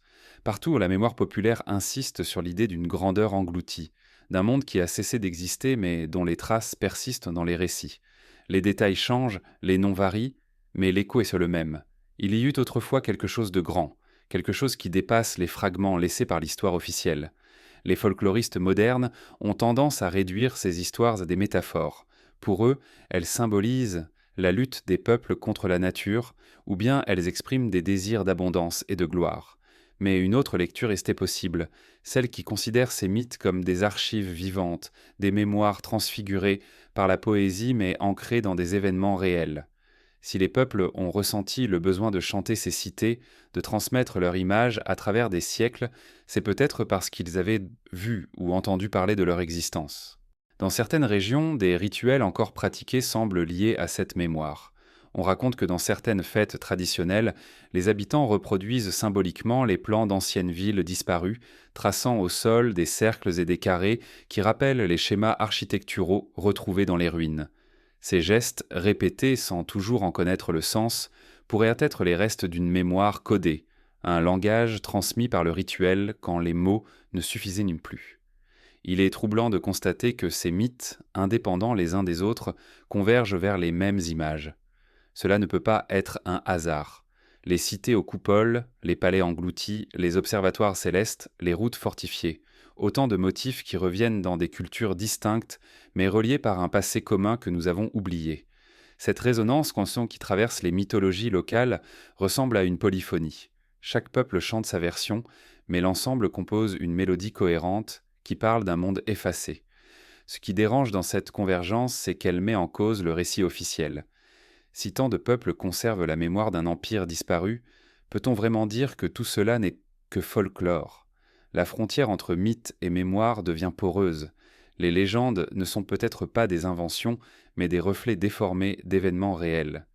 Elles contiennent une vérité voilée qui ne peut être comprise qu'en les mettant en dialogue avec les cartes, les chroniques et les ruines. Les mythes locaux parlent aussi d'un effacement. Ils racontent des cataclysmes, des guerres, des châtiments divins qui auraient détruit ces cités. Derrière ces images se cache peut-être le souvenir d'une destruction volontaire, d'un effacement imposé. Les habitants, ne pouvant nommer les raisons politiques ou historiques, ont transfiguré la disparition en châtiment cosmique. Mais ce que disent ces récits, avec des mots simples, c'est que quelque chose a été brisé, que le monde a perdu un éclat. Les résonances mythologiques ne sont pas des preuves, mais elles sont des indices. Elles témoignent d'une mémoire souterraine, plus résistante que les encyclopédies. Là où les livres peuvent être censurés, là où les cartes peuvent être redessinées, les mythes persistent car ils appartiennent au peuple. Ils sont transmis de bouche à oreille, de génération en génération, et survivent ainsi aux effacements officiels. C'est pourquoi les mythologies locales sont si précieuses. Elles sont les gardiennes d'une autre histoire, celle qui ne se trouve pas dans les bibliothèques, mais dans les voix, dans les chants, dans les gestes. Elles ne donnent pas de certitude, mais elles ouvrent des portes. Elles rappellent que l'histoire est aussi faite de mémoires vivantes, de récits que l'on a voulu marginaliser, mais qui continuent tant de parler. Ainsi, en écoutant ces mythes, on entend l'écho de la Tartarie. Un écho voilé, fragmenté, mais tenace. Il dit qu'il y eut un monde effacé, dont la grandeur se reflète encore dans les légendes. Et c'est cet écho qui nous guide vers une autre dimension du mystère, la confrontation avec la science moderne. Car si les mythes affirment, si les récits populaires insistent, que répondent les chercheurs, les historiens, les savants d'aujourd'hui? Comment la science, qui se veut objective, traite-t-elle ces résonances qui traversent les âges? Lorsque l'on aborde la Tartarie dans le champ de la recherche moderne, le silence devient presque assourdissant. Les grandes encyclopédies savantes, les travaux universitaires, les cours officiels d'histoire considèrent ce nom comme une relique du passé, une simple désignation géographique employée autrefois pour désigner de vastes espaces asiatiques mal connus. Rien de plus. Dans ce récit académique, la Tartarie n'a jamais été un empire, ni une civilisation, mais seulement une construction linguistique, un mot générique inventé par les cartographes européens pour combler un vide. Cette affirmation se répète avec assurance comme si elle était indiscutable. Pourtant, à mesure que l'on confronte ce discours à la masse des témoignages anciens, des cartes, des récits mythologiques et des vestiges architecturaux, des fissures apparaissent. La science moderne s'appuie sur un principe simple. Il n'existe pas de preuve tangible d'un empire tartare organisé. Pas de monuments incontestables, pas de chroniques internes, pas d'archives centralisées. Or, dans l'archéologie et l'histoire, l'absence de preuves est souvent transformée en preuve d'absence. C'est ce raisonnement qui domine. Puisque rien n'atteste directement l'existence d'un tel empire, c'est qu'il n'a jamais existé. Mais ce raisonnement, en apparence solide, devient fragile si l'on considère la possibilité d'un effacement volontaire, d'une dissimulation ou d'une réécriture. Car comment trouver des preuves si celles-ci ont été effacées, réinterprétées ou détruites? Les chercheurs contemporains expliquent la présence du mot Tartarie sur les cartes anciennes par l'ignorance et la confusion. Selon eux, les cartographes, ne sachant pas comment nommer ces immenses territoires de l'Asie centrale et septentrionale, auraient choisi un terme générique, inspiré des anciens récits sur les Tatars, pour désigner l'ensemble de ces régions. Mais cette hypothèse soulève un paradoxe. Comment expliquer la précision avec laquelle ces territoires étaient divisés en sous-régions distinctes, parfois nommées avec minutie? Comment expliquer les symboles de cités, de forteresses, de routes que l'on retrouve sur les atlas de Mercator et Ortelius? S'agissait-il de pures inventions, alors que ces cartographes fondaient leur réputation sur leur exactitude? La science contemporaine balaie également les récits des voyageurs comme étant des exagérations. Marco Polo, par exemple, est présenté comme un conteur dont les histoires mélangent réalité et fantaisie. Les missionnaires jésuites sont accusés d'avoir interprété avec leur propre code européen des réalités qui leur étaient étrangères. Les marchands, eux, auraient simplement amplifié leurs récits pour donner plus de valeur à leur voyage. Tout cela est possible. Mais ce qui dérange, c'est la cohérence des témoignages. D'un auteur à l'autre, d'un siècle à l'autre, les mêmes images reviennent. Cités aux coupoles dorées, routes fortifiées, souverains puissants, observatoires savants.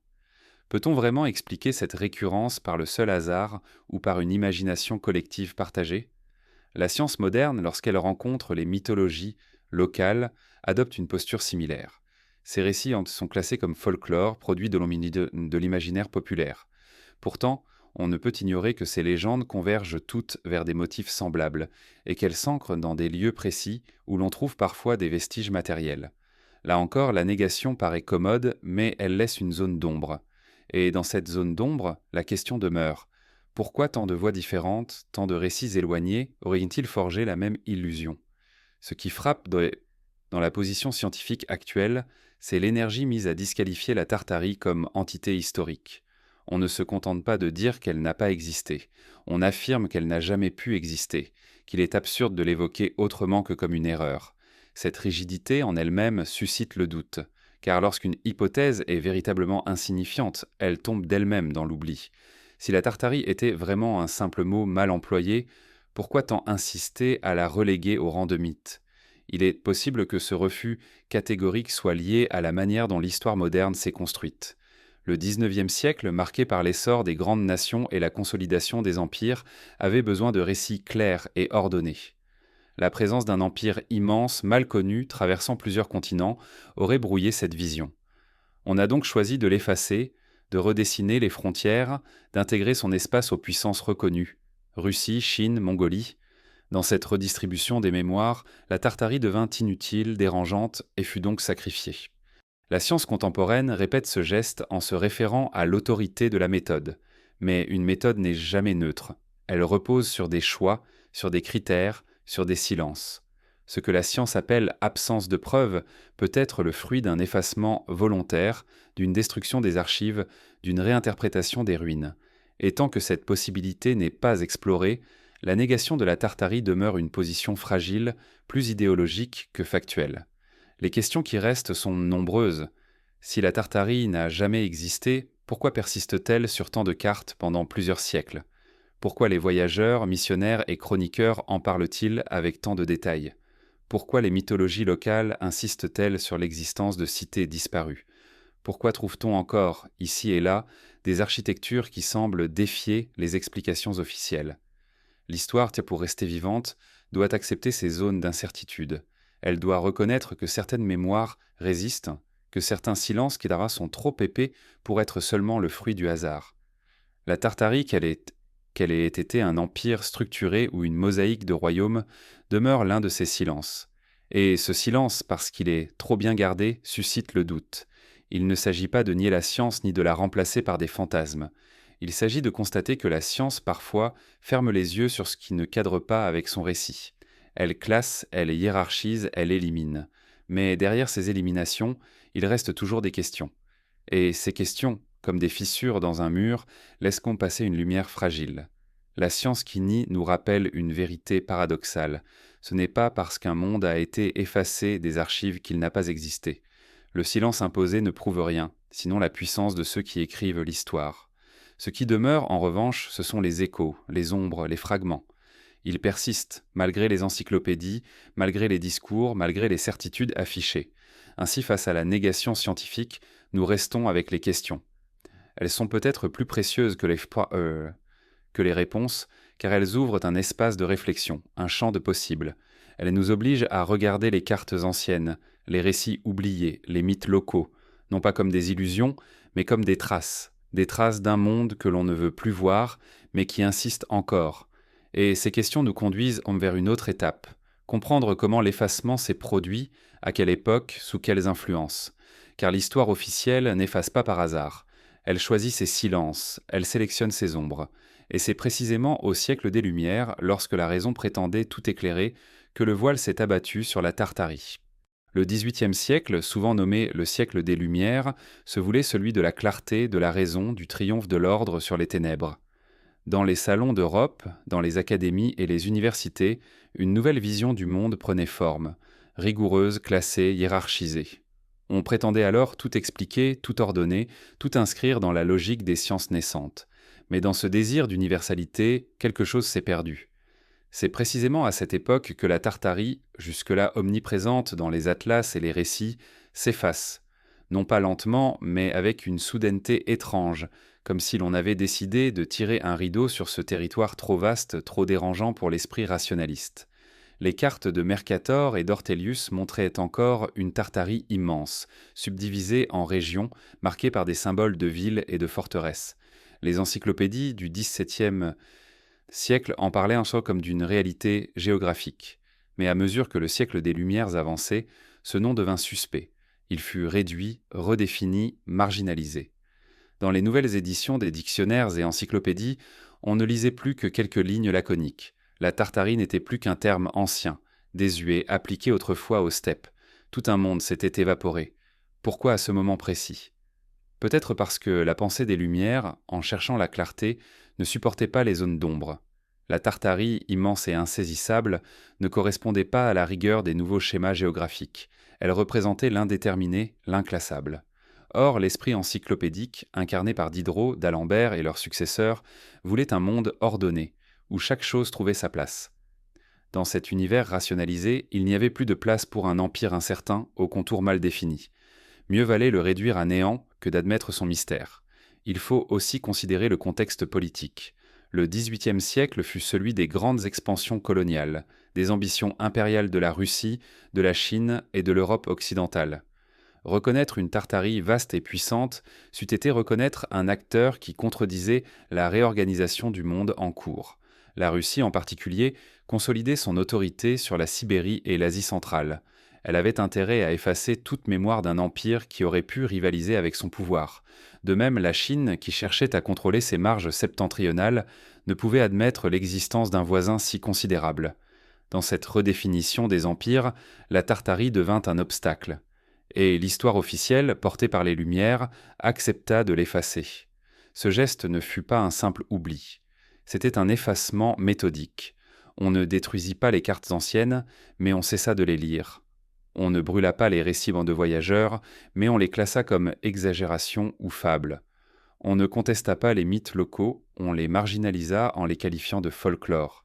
Ainsi, tout ce qui pouvait témoigner de la Tartarie fut déplacé dans un espace d'illégitimité. L'histoire savante, telle qu'elle s'écrivait dans les académies des Lumières, choisit de faire taire ces voix. L'ère des Lumières sont souvent présentées comme une époque de libération de l'esprit, fut donc aussi une époque d'exclusion. Elle déclaira certaines réalités en plongeant d'autres dans l'ombre. La Tartarie, trop vaste, trop mystérieuse, fut engloutie dans ce noir. Elle devint l'exemple parfait d'un savoir écarté, d'une mémoire révoquée par la force tranquille de la raison. Car il n'est pas nécessaire de censurer brutalement pour effacer. Il suffit de ne plus mentionner, de ne plus transmettre, de ne plus enseigner. Le silence devient alors la forme la plus efficace de l'oubli. Ce qui frappe lorsqu'on compare les cartes et encyclopédies d'avant et d'après cette période, c'est la rapidité du basculement. En quelques décennies, un nom qui figurait partout disparaît presque entièrement. Ce phénomène n'a pas d'équivalent pour d'autres régions du monde. Les erreurs cartographiques, lorsqu'elles existaient, étaient corrigées lentement. Mais la Tartarie ne fut pas corrigée.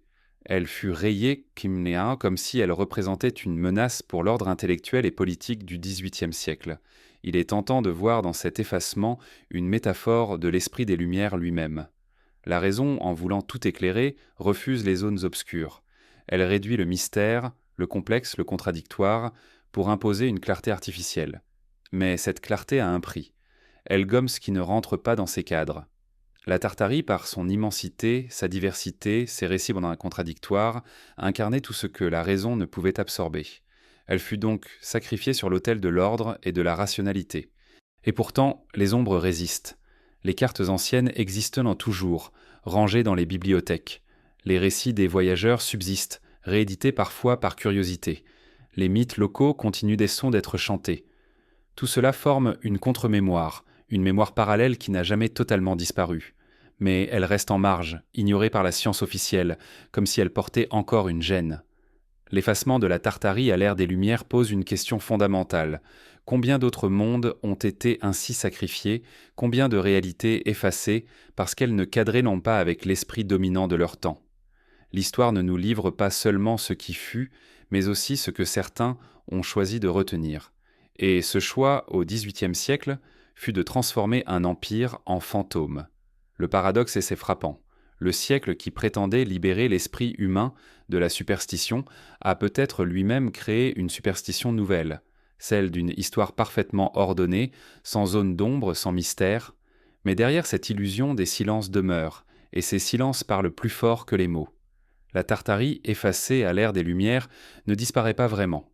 Elle devient une absence active, un vide qui dérange, une ombre qui continue de hanter ceux qui cherchent. Car dans ce silence imposé, il y a comme une preuve indirecte. Si l'on a jugé nécessaire d'effacer, c'est que quelque chose existait. Si l'on a voulu recouvrir de clarté artificielle, c'est qu'il y avait une ombre à dissimuler. Ainsi, l'effacement du XVIIIe siècle n'est pas seulement un épisode de l'histoire des idées. C'est un indice, peut-être le plus fort, que la Tartarie a bel et bien existé, sous une forme qui reste à redécouvrir. Et cet indice nous conduit vers une autre étape de l'enquête, celle du XIXe siècle, où l'effacement atteint son apogée et où la Tartarie devient officiellement inexistante. Le XIXe siècle marque une rupture décisive dans la mémoire de la Tartarie.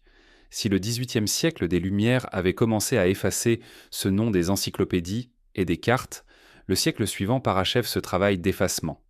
L'empire qui s'étendait autrefois sur les pages des atlas devient officiellement inexistant. Non pas disparu à la suite d'une guerre ou d'une chute reconnue, mais inexistant par décret implicite de la science et de l'histoire officielle. Le silence devient alors complet, et ce silence est peut-être plus troublant que toutes les destructions. Dans les manuels scolaires de l'époque, dans les atlas nouvellement imprimés, la Tartarie n'apparaît plus que comme une désignation archaïque. Les vastes territoires, autrefois marqués d'un seul nom, se trouvent désormais découpés, absorbés par d'autres entités. La Russie impériale revendique la Sibérie et l'Asie centrale. La Chine étend ses frontières dans le Xinjiang et en Mongolie intérieure.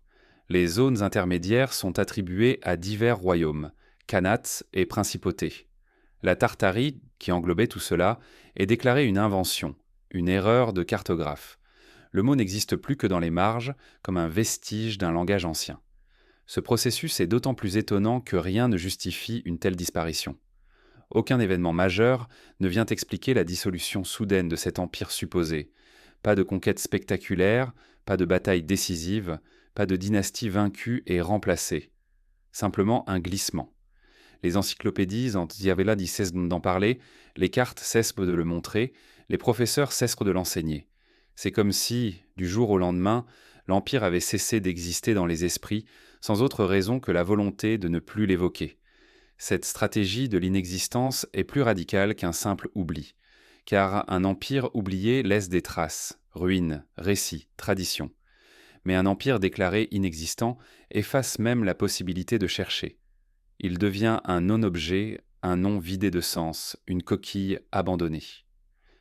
Les chercheurs du XIXe siècle, lorsqu'ils rencontrent le mot « Tartarie » dans les archives anciennes, ne voient plus en lui qu'une erreur à corriger, une maladresse à éliminer. Ainsi, toute enquête devient inutile avant même d'avoir commencé. Il faut replacer ce processus dans le contexte de l'époque. Le XIXe siècle est celui de la consolidation des nations modernes, de la montée des idéologies nationalistes, de la cartographie rationalisée.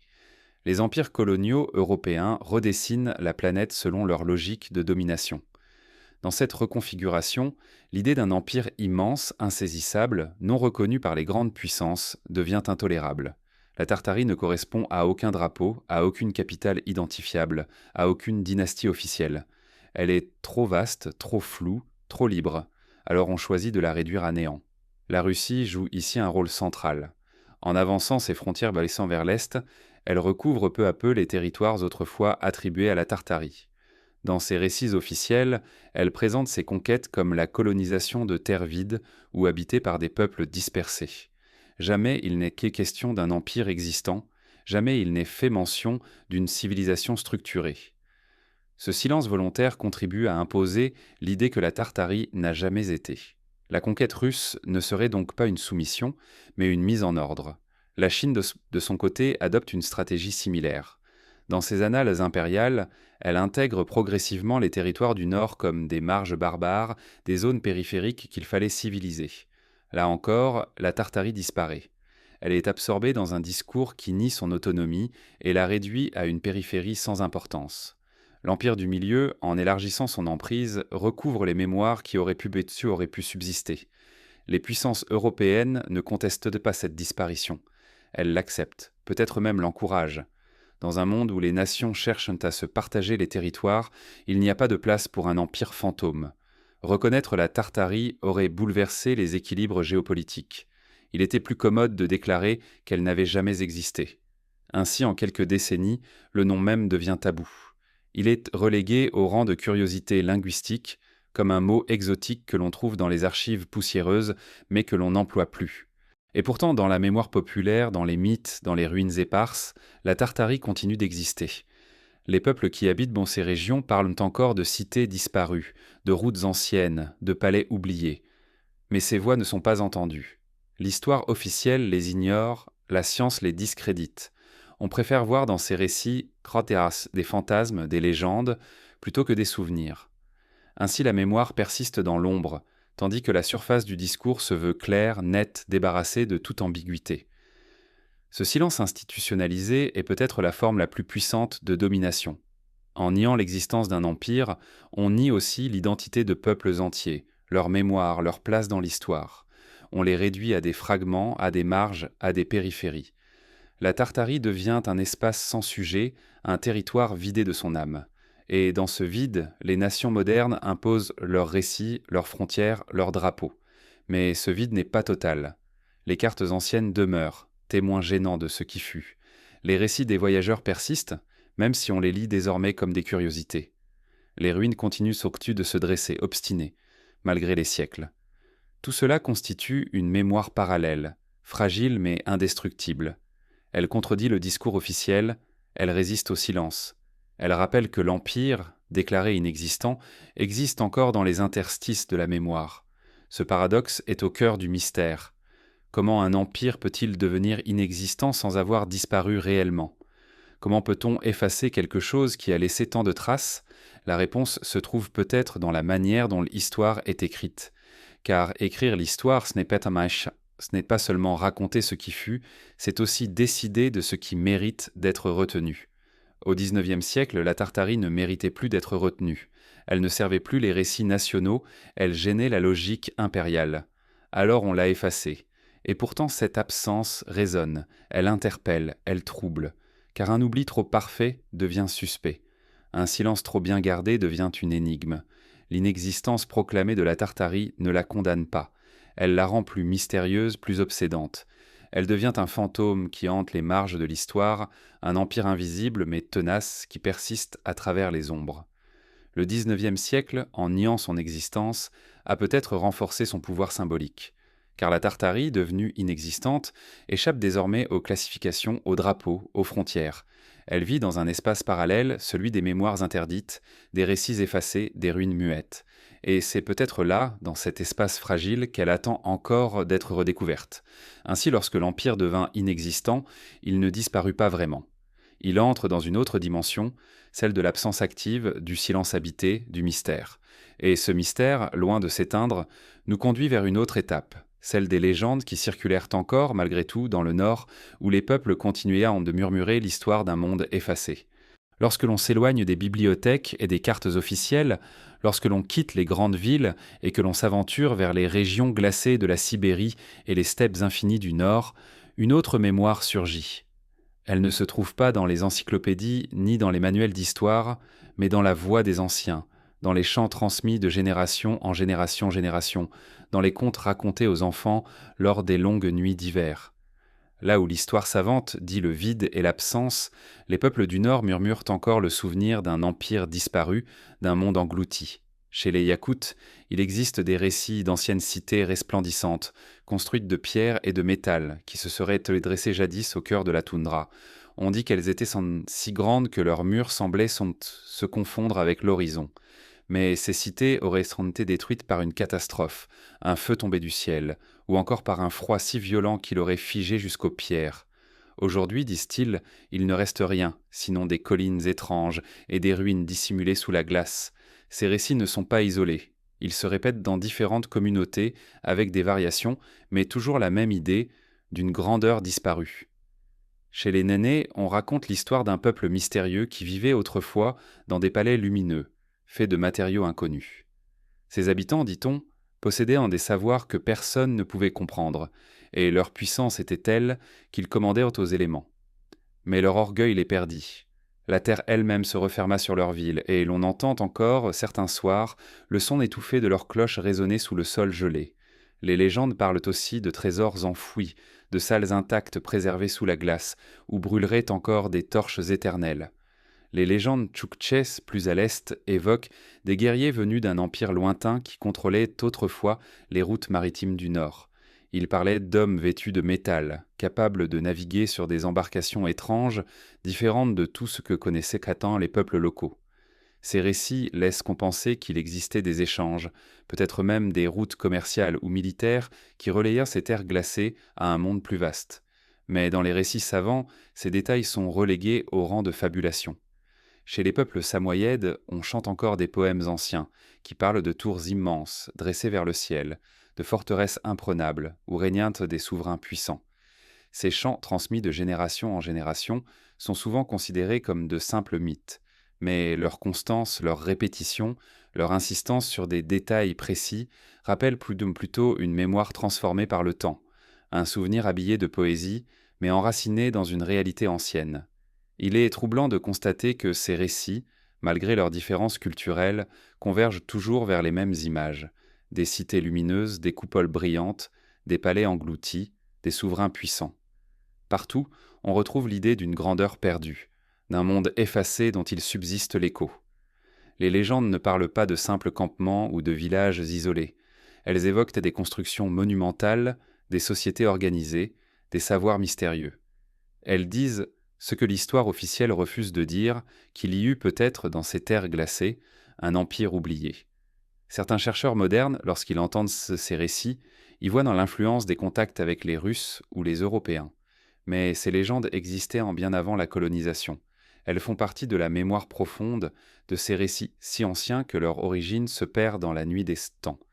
Il est difficile d'imaginer que tant de peuples, séparés par de vastes distances, aient inventé indépendamment des mythes aussi similaires. La convergence, encore une fois, laisse penser qu'il y a eu une base commune, une réalité que la mémoire populaire a conservée malgré l'effacement. Certaines traditions parlent aussi de la disparition brutale de ces cités. Les peuples du Nord racontent que la glace a recouvert des palais entiers, que les fleuves ont englouti des forteresses, que des tempêtes ont détruit des villes immenses en une seule nuit.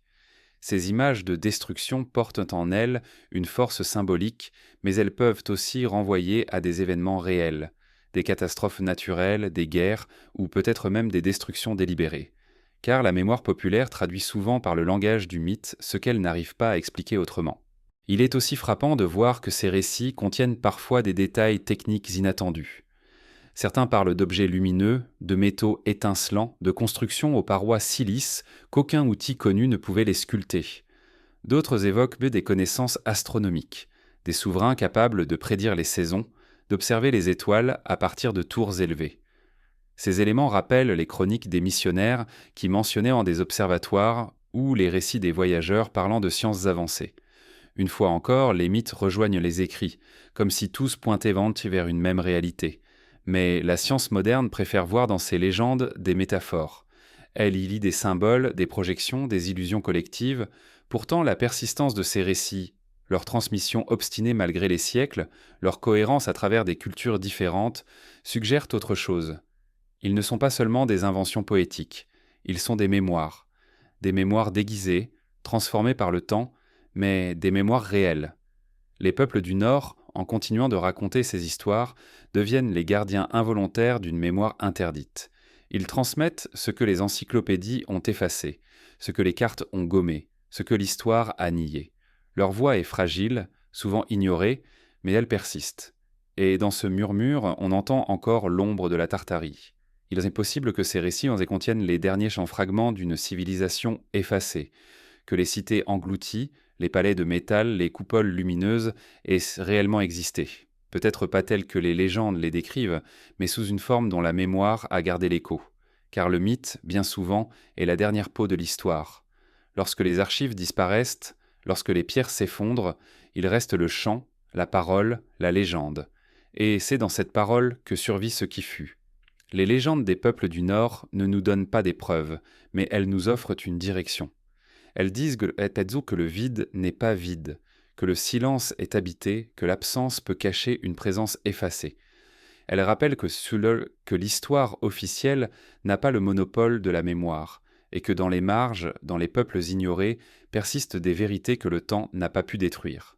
Et ces légendes, en nous parlant de cités perdues et de souverains oubliés, nous mènent vers un autre mystère, celui des paysages eux-mêmes. Car les steppes et les toundras, si vastes et si silencieuses, gardent encore les empreintes de ce monde effacé. Elles portent dans leur solitude l'écho d'un empire invisible, et c'est vers elles que nous devons désormais tourner le regard.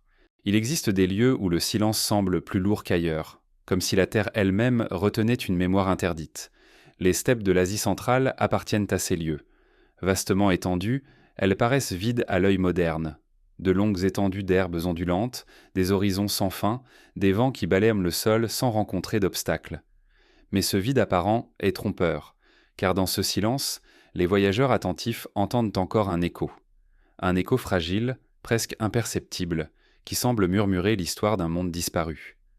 Les steppes ont longtemps été considérées comme le royaume des nomades. On imagine des cavaliers traversant ces plaines immenses, des tentes de feutre dressées pour quelques jours avant que le vent ne disperse toute trace de leur passage. Cette image, nourrie par les récits officiels, renforce l'idée que ces terres n'étaient qu'un désert humain, une zone de transition sans véritable civilisation. Mais à y regarder de plus près, cette vision se fissure, car les steppes, malgré leur apparente vacuité, portent en elles des indices. Des buttes étranges, des monticules artificiels, des alignements de pierres, des traces si discrètes qu'elles échappent souvent au regard, mais qui, mises bout à bout, racontent une autre histoire.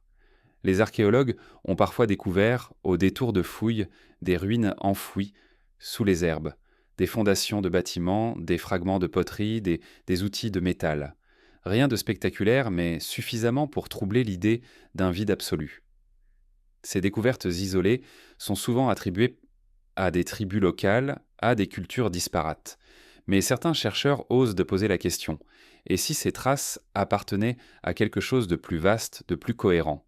Et si les steppes, loin d'être un espace sans mémoire, avaient abrité des cités, des routes, des centres de pouvoir? Les récits des voyageurs anciens confirment cette intuition. Ils parlaient de routes tracées à travers la steppe, de relais fortifiés, de villes dont il ne reste aujourd'hui aucune trace visible. Ces descriptions, jugées exagérées par les historiens modernes, pourraient pourtant s'appuyer sur des réalités que le temps et l'oubli ont recouvertes. Les steppes, immenses et changeantes, ont peut-être avalé ces cités. Le vent, la végétation, les siècles ont effacé leurs contours, ne laissant que des échos dans la mémoire des peuples. Ce silence des steppes est aussi un silence politique, car les grandes puissances qui se sont partagées ces terres avaient intérêt à maintenir l'image d'un espace vide, disponible pour la conquête et la colonisation. Dire qu'il y avait eu un empire, une civilisation, aurait compliqué ce récit. Il était plus simple d'affirmer que les steppes n'avaient jamais été autre chose qu'un espace sauvage, peuplé de nomades sans histoire. Mais les murmures persistent, comme une protestation venue du sol lui-même. Dans certaines zones reculées, les habitants racontent encore des histoires de cités disparues. Ils montrent des collines qu'ils disent être les restes de palais effondrés. Ils parlent de pierres dressées autrefois en cercle dont la signification s'est perdue. Ces traditions locales, ignorées par la science officielle, sont pourtant constantes. Elles rappellent que la steppe n'est pas muette. Elle garde dans ses plis les fragments d'un monde effacé. L'écho des steppes est aussi sonore. Les voyageurs parlaient tant du vent qui, en traversant certaines vallées, produit des sons étranges comme des voix lointaines, des chants étouffés. Les habitants, eux, disent que ce sont les voix des anciens, les échos des cités englouties. Cette explication poétique peut sembler naïve, mais elle traduit une intuition profonde, celle que le silence de la steppe est habité, qu'il n'est pas un vide, mais une mémoire. Certaines découvertes récentes renforcent ce pressentiment. Dans des régions isolées du Kazakhstan et de la Mongolie, on a trouvé des structures géométriques visibles uniquement depuis le ciel, des alignements de terre, des figures immenses, comparables à des géoglyphes. Leur origine reste incertaine, mais leur présence contredit l'idée d'un désert culturel.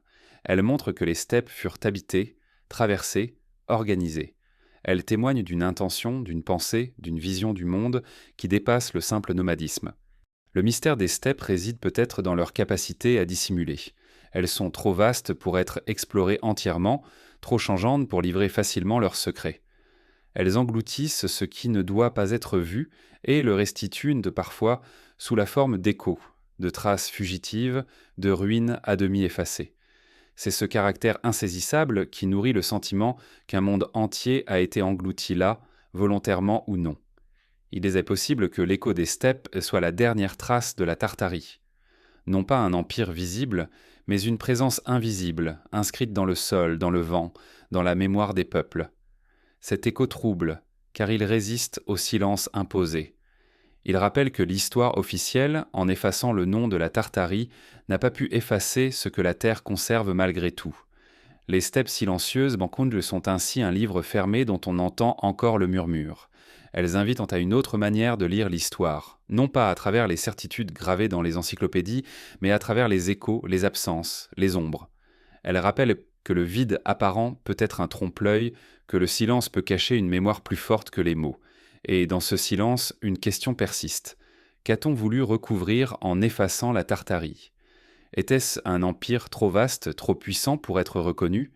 Était-ce une mémoire qui contredisait les récits des nations modernes ? Ou bien était-ce une vérité plus profonde encore, une vérité qui dépasse notre compréhension actuelle ? Les steppes ne répondent pas. Elles se contentent de raisonner. Leur écho fragile est comme un appel, un rappel que l'histoire n'est jamais complète. Et cet appel nous conduit vers une autre interrogation. Car si les steppes gardent encore les ombres de la Tartarie, que dire des hypothèses modernes, de ces chercheurs et passionnés qui, en lisant ces traces, osent formuler d'autres récits ? À mesure que le silence officiel persiste, une autre parole s'élève, fragile mais obstinée, celle de chercheurs indépendants, de passionnés, d'historiens marginaux, qui osent interroger l'ombre laissée par la Tartarie.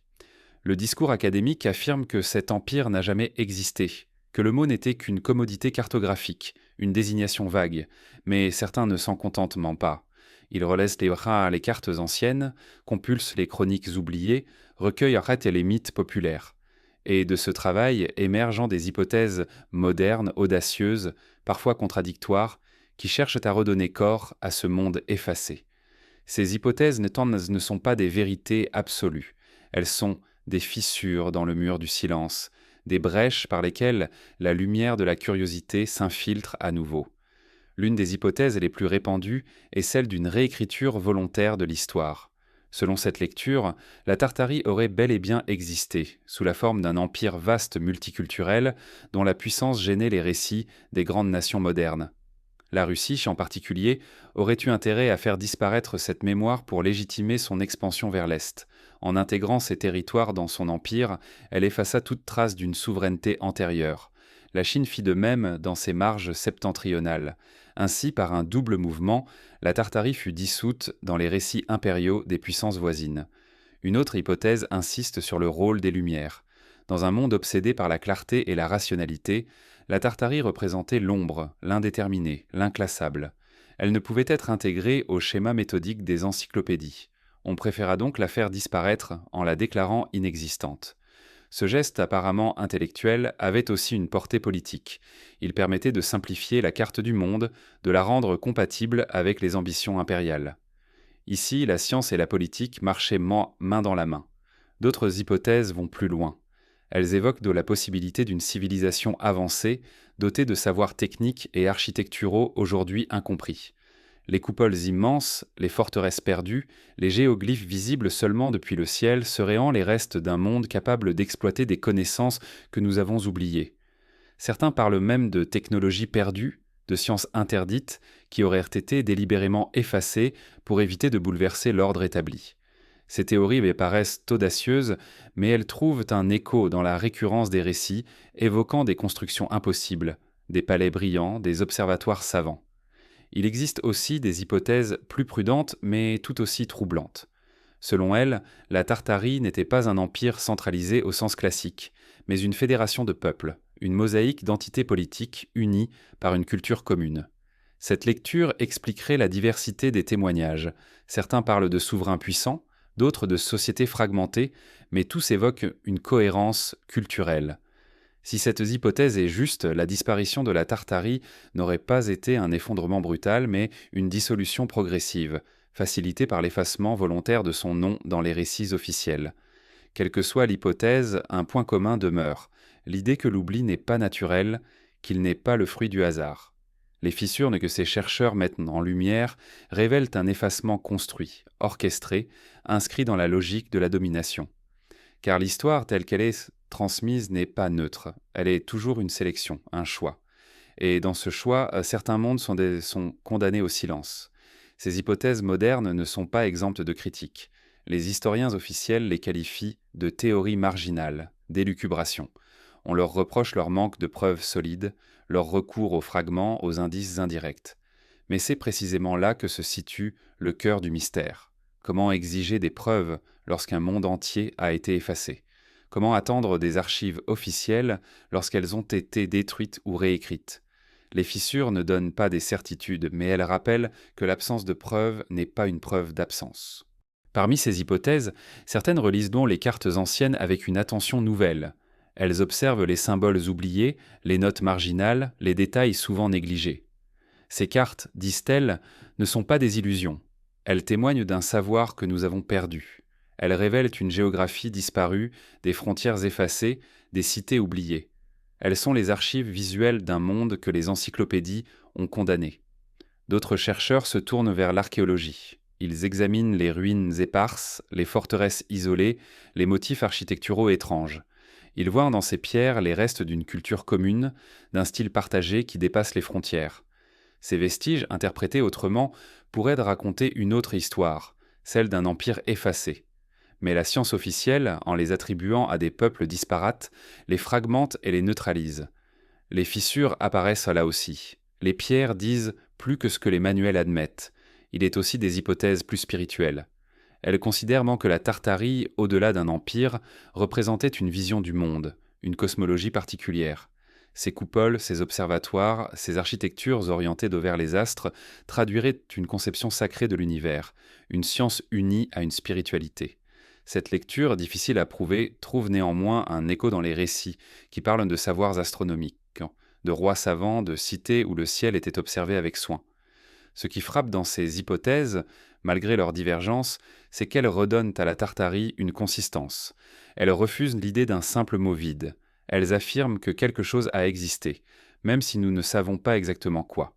Elles ouvrent des brèches dans le récit officiel, des fissures par lesquelles nous apercevons un autre possible.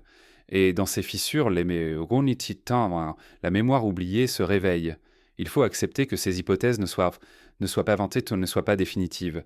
Elles sont fragmentaires, incomplètes, parfois contradictoires.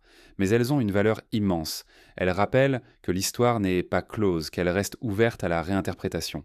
Elles invitent à douter des certitudes, à écouter les silences, à regarder les ombres. Elles rappellent que la vérité peut être enfouie, mais qu'elle laisse toujours des fissures. La Tartarie, telle qu'elle apparaît dans ces hypothèses, n'est pas seulement un empire disparu. Elle est un miroir. Elle nous oblige à réfléchir à la manière dont nous écrivons l'histoire, dont nous choisissons ce que nous retenons et ce que nous effaçons. Elle nous invite à regarder autrement les cartes, les mythes, les ruines, les silences. Et ce regard ouvre un espace de questionnement, un espace où l'incertitude devient féconde. Car au fond, ce qui importe n'est peut-être pas de savoir exactement ce qu'était la Tartarie, mais de reconnaître qu'elle fut effacée. Cet effacement, en lui-même, est une vérité. Et cette vérité dérange, car elle montre que l'histoire est fragile, manipulable, construite.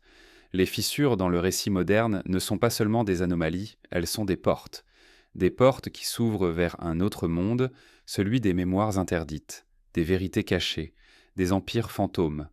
Ainsi, les hypothèses modernes, avec toute leur fragilité, nous mènent vers une dernière étape, comprendre non seulement ce qui fut effacé, mais ce que cet effacement nous apprend encore aujourd'hui.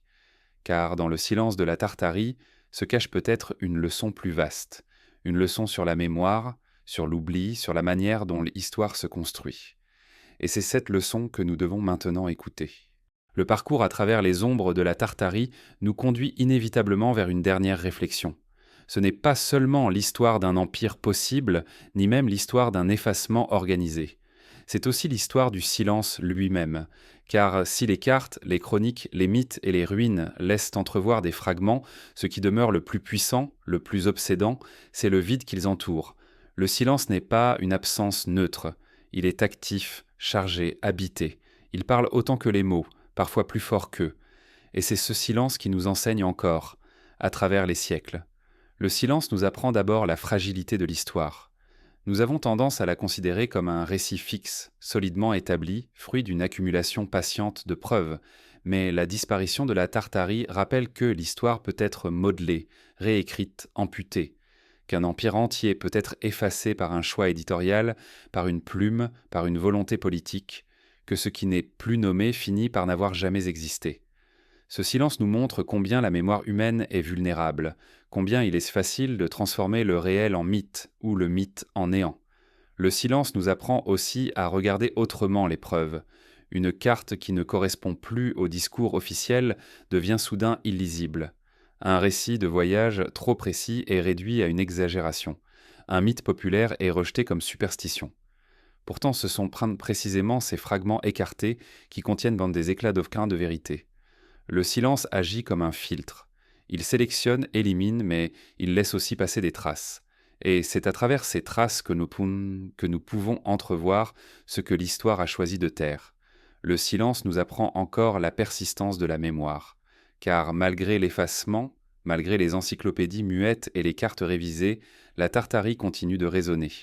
Dans les récits oraux, dans les légendes, dans les pierres, dans les fissures du discours officiel, elle survit. Le silence ne détruit pas tout. Il dissimule, il recouvre, mais il ne peut étouffer entièrement.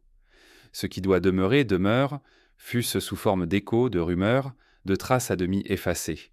Et c'est peut-être là le plus grand enseignement. La mémoire humaine, même mutilée, trouve toujours un chemin pour subsister.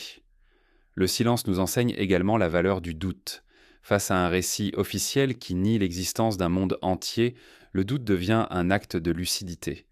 Douter, ce n'est pas céder aux illusions, c'est accepter de voir les fissures, de reconnaître que la vérité n'est pas toujours là où l'on nous dit qu'elle se trouve. Le doute n'est pas un danger, il est une protection contre l'oubli organisé. Il est une manière de garder vivante la question, même lorsque la réponse nous échappe. Le silence de la Tartarie nous confronte enfin à nous-mêmes. Pourquoi ce besoin d'effacer ? Pourquoi ce refus d'admettre qu'un empire ait pu exister là où l'on dit aujourd'hui qu'il n'y avait le rien ? Peut-être parce que reconnaître cet empire aurait bouleversé les récits des nations modernes. Peut-être parce qu'il incarnait une autre manière de concevoir le monde, une vision incompatible avec l'ordre rationnel et politique imposé aux XVIIIe et XIXe siècles. Mais au-delà des raisons historiques, le silence révèle une constante. Le pouvoir choisit ce qu'il faut retenir et ce qu'il faut oublier. L'histoire n'est pas seulement un miroir du passé, elle est un instrument, une arme, un champ de bataille. Et pourtant, dans ce silence imposé, nous trouvons une invitation à écouter autrement, à lire les cartes anciennes non comme des erreurs mais comme des témoignages, à entendre les mythes non comme des fables mais comme des mémoires, à regarder les ruines non comme des anomalies mais comme des vestiges. Le silence nous apprend à tendre l'oreille, à apercevoir les murmures, à chercher ce qui se cache derrière les évidences. Il nous invite à entrer dans une relation plus subtile avec le passé, faite de prudence, de patience, mais aussi d'émerveillement. Ce que le silence de la Tartarie nous apprend encore, c'est que l'histoire est pleine de mondes manquants. La Tartarie n'est peut-être pas la seule à avoir été effacée. D'autres empires, d'autres civilisations, d'autres mémoires ont pu disparaître de la même manière, avalées par le silence. Ce que nous appelons histoire n'est qu'une version parmi d'autres, une surface lisse recouvrant des couches multiples. Le silence nous rappelle qu'il existe toujours, derrière la version officielle, des histoires souterraines, des mondes invisibles. Ainsi, la Tartarie devient plus qu'un mystère géographique. Elle devient un symbole, le symbole de tout ce qui fut effacé, de tout ce qui fut oublié, de tout ce qui fut volontairement nié. Elle incarne la fragilité de la mémoire humaine et la force des silences. Elle nous rappelle que ce que nous croyons savoir n'est jamais que partiel, que derrière chaque récit se cache un autre récit, derrière chaque vérité, une autre vérité. Le silence de la Tartarie n'est pas stérile, il est fertile. Il suscite des questions, il nourrit des hypothèses, il éveille la curiosité. Il ouvre des espaces de réflexion, où l'imaginaire et la recherche se rejoignent. Il incite à penser autrement, à interroger ce que nous tenons pour acquis. En ce sens, la Tartarie continue d'exister, non pas comme un empire figé, mais comme une présence invisible qui stimule notre regard. Dans ce silence, nous apprenons aussi la patience, car le passé ne livre pas ses secrets d'un seul coup. Il se dévoile lentement, par fragments, par indices, par murmures. Peut-être que d'autres preuves surgiront un jour, que des fouilles révéleront des ruines enfouies, que des archives oubliées seront redécouvertes. Mais peut-être que ce monde restera à jamais voilé. Le silence nous apprend alors à accepter cette incertitude, à vivre avec elle, à la contempler comme un mystère qui nous dépasse. Et si finalement ce silence était en lui-même un message? Peut-être que l'oubli de la Tartarie n'est pas seulement une perte, mais aussi une invitation à repenser notre rapport au temps et à la mémoire. Peut-être que ce vide est là pour nous rappeler que rien n'est jamais acquis, que tout peut disparaître, que la mémoire humaine est aussi fragile que l'herbe des steppes, mais aussi que cette fragilité est belle, qu'elle nous oblige à écouter plus attentivement, à regarder plus profondément. Ce que le silence nous apprend encore, c'est que l'histoire n'est pas seulement une science du passé, elle est une manière de vivre le présent. En reconnaissant les absences, en respectant les zones d'ombre, nous apprenons à être humbles devant le temps. Nous comprenons que notre propre monde, un jour, sera peut-être lui aussi recouvert de silence, que nos cités, nos savoirs, nos certitudes pourront disparaître comme la Tartarie. Et cette pensée, loin d'être une menace, est une invitation à vivre autrement, à inscrire dans notre mémoire une attention nouvelle, à ne pas mépriser les voix fragiles, à ne pas croire trop vite que ce qui est oublié n'a jamais existé. La Tartarie, en disparaissant, nous a légué une leçon paradoxale.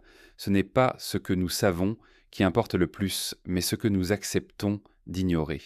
Car c'est dans l'ignorance que naît le désir de savoir, dans l'ombre que s'éveille la lumière. Le silence n'est pas la fin, il est un commencement. Il est la possibilité d'une écoute nouvelle, d'un regard renouvelé, d'une mémoire à reconstruire. Ainsi, en contemplant le silence qui entoure la Tartarie, nous ne contemplons pas seulement un empire effacé, nous contemplons notre propre rapport au temps, à la mémoire, à l'histoire. Nous contemplons la fragilité de nos certitudes et la force des ombres. Et dans ce regard, nous découvrons peut-être la vérité la plus profonde, que l'histoire n'est pas faite seulement de ce qui est écrit, mais aussi de ce qui demeure tu. Et c'est dans ce silence mystérieux et habité que la Tartarie continue de vivre, non pas comme une certitude historique, mais comme une science, mais comme une présence invisible, une énigme qui nous accompagne, un écho qui persiste à travers les siècles. Ce silence est son héritage, et c'est en l'écoutant que nous apprenons encore, aujourd'hui, à marcher dans l'ombre des mondes oubliés.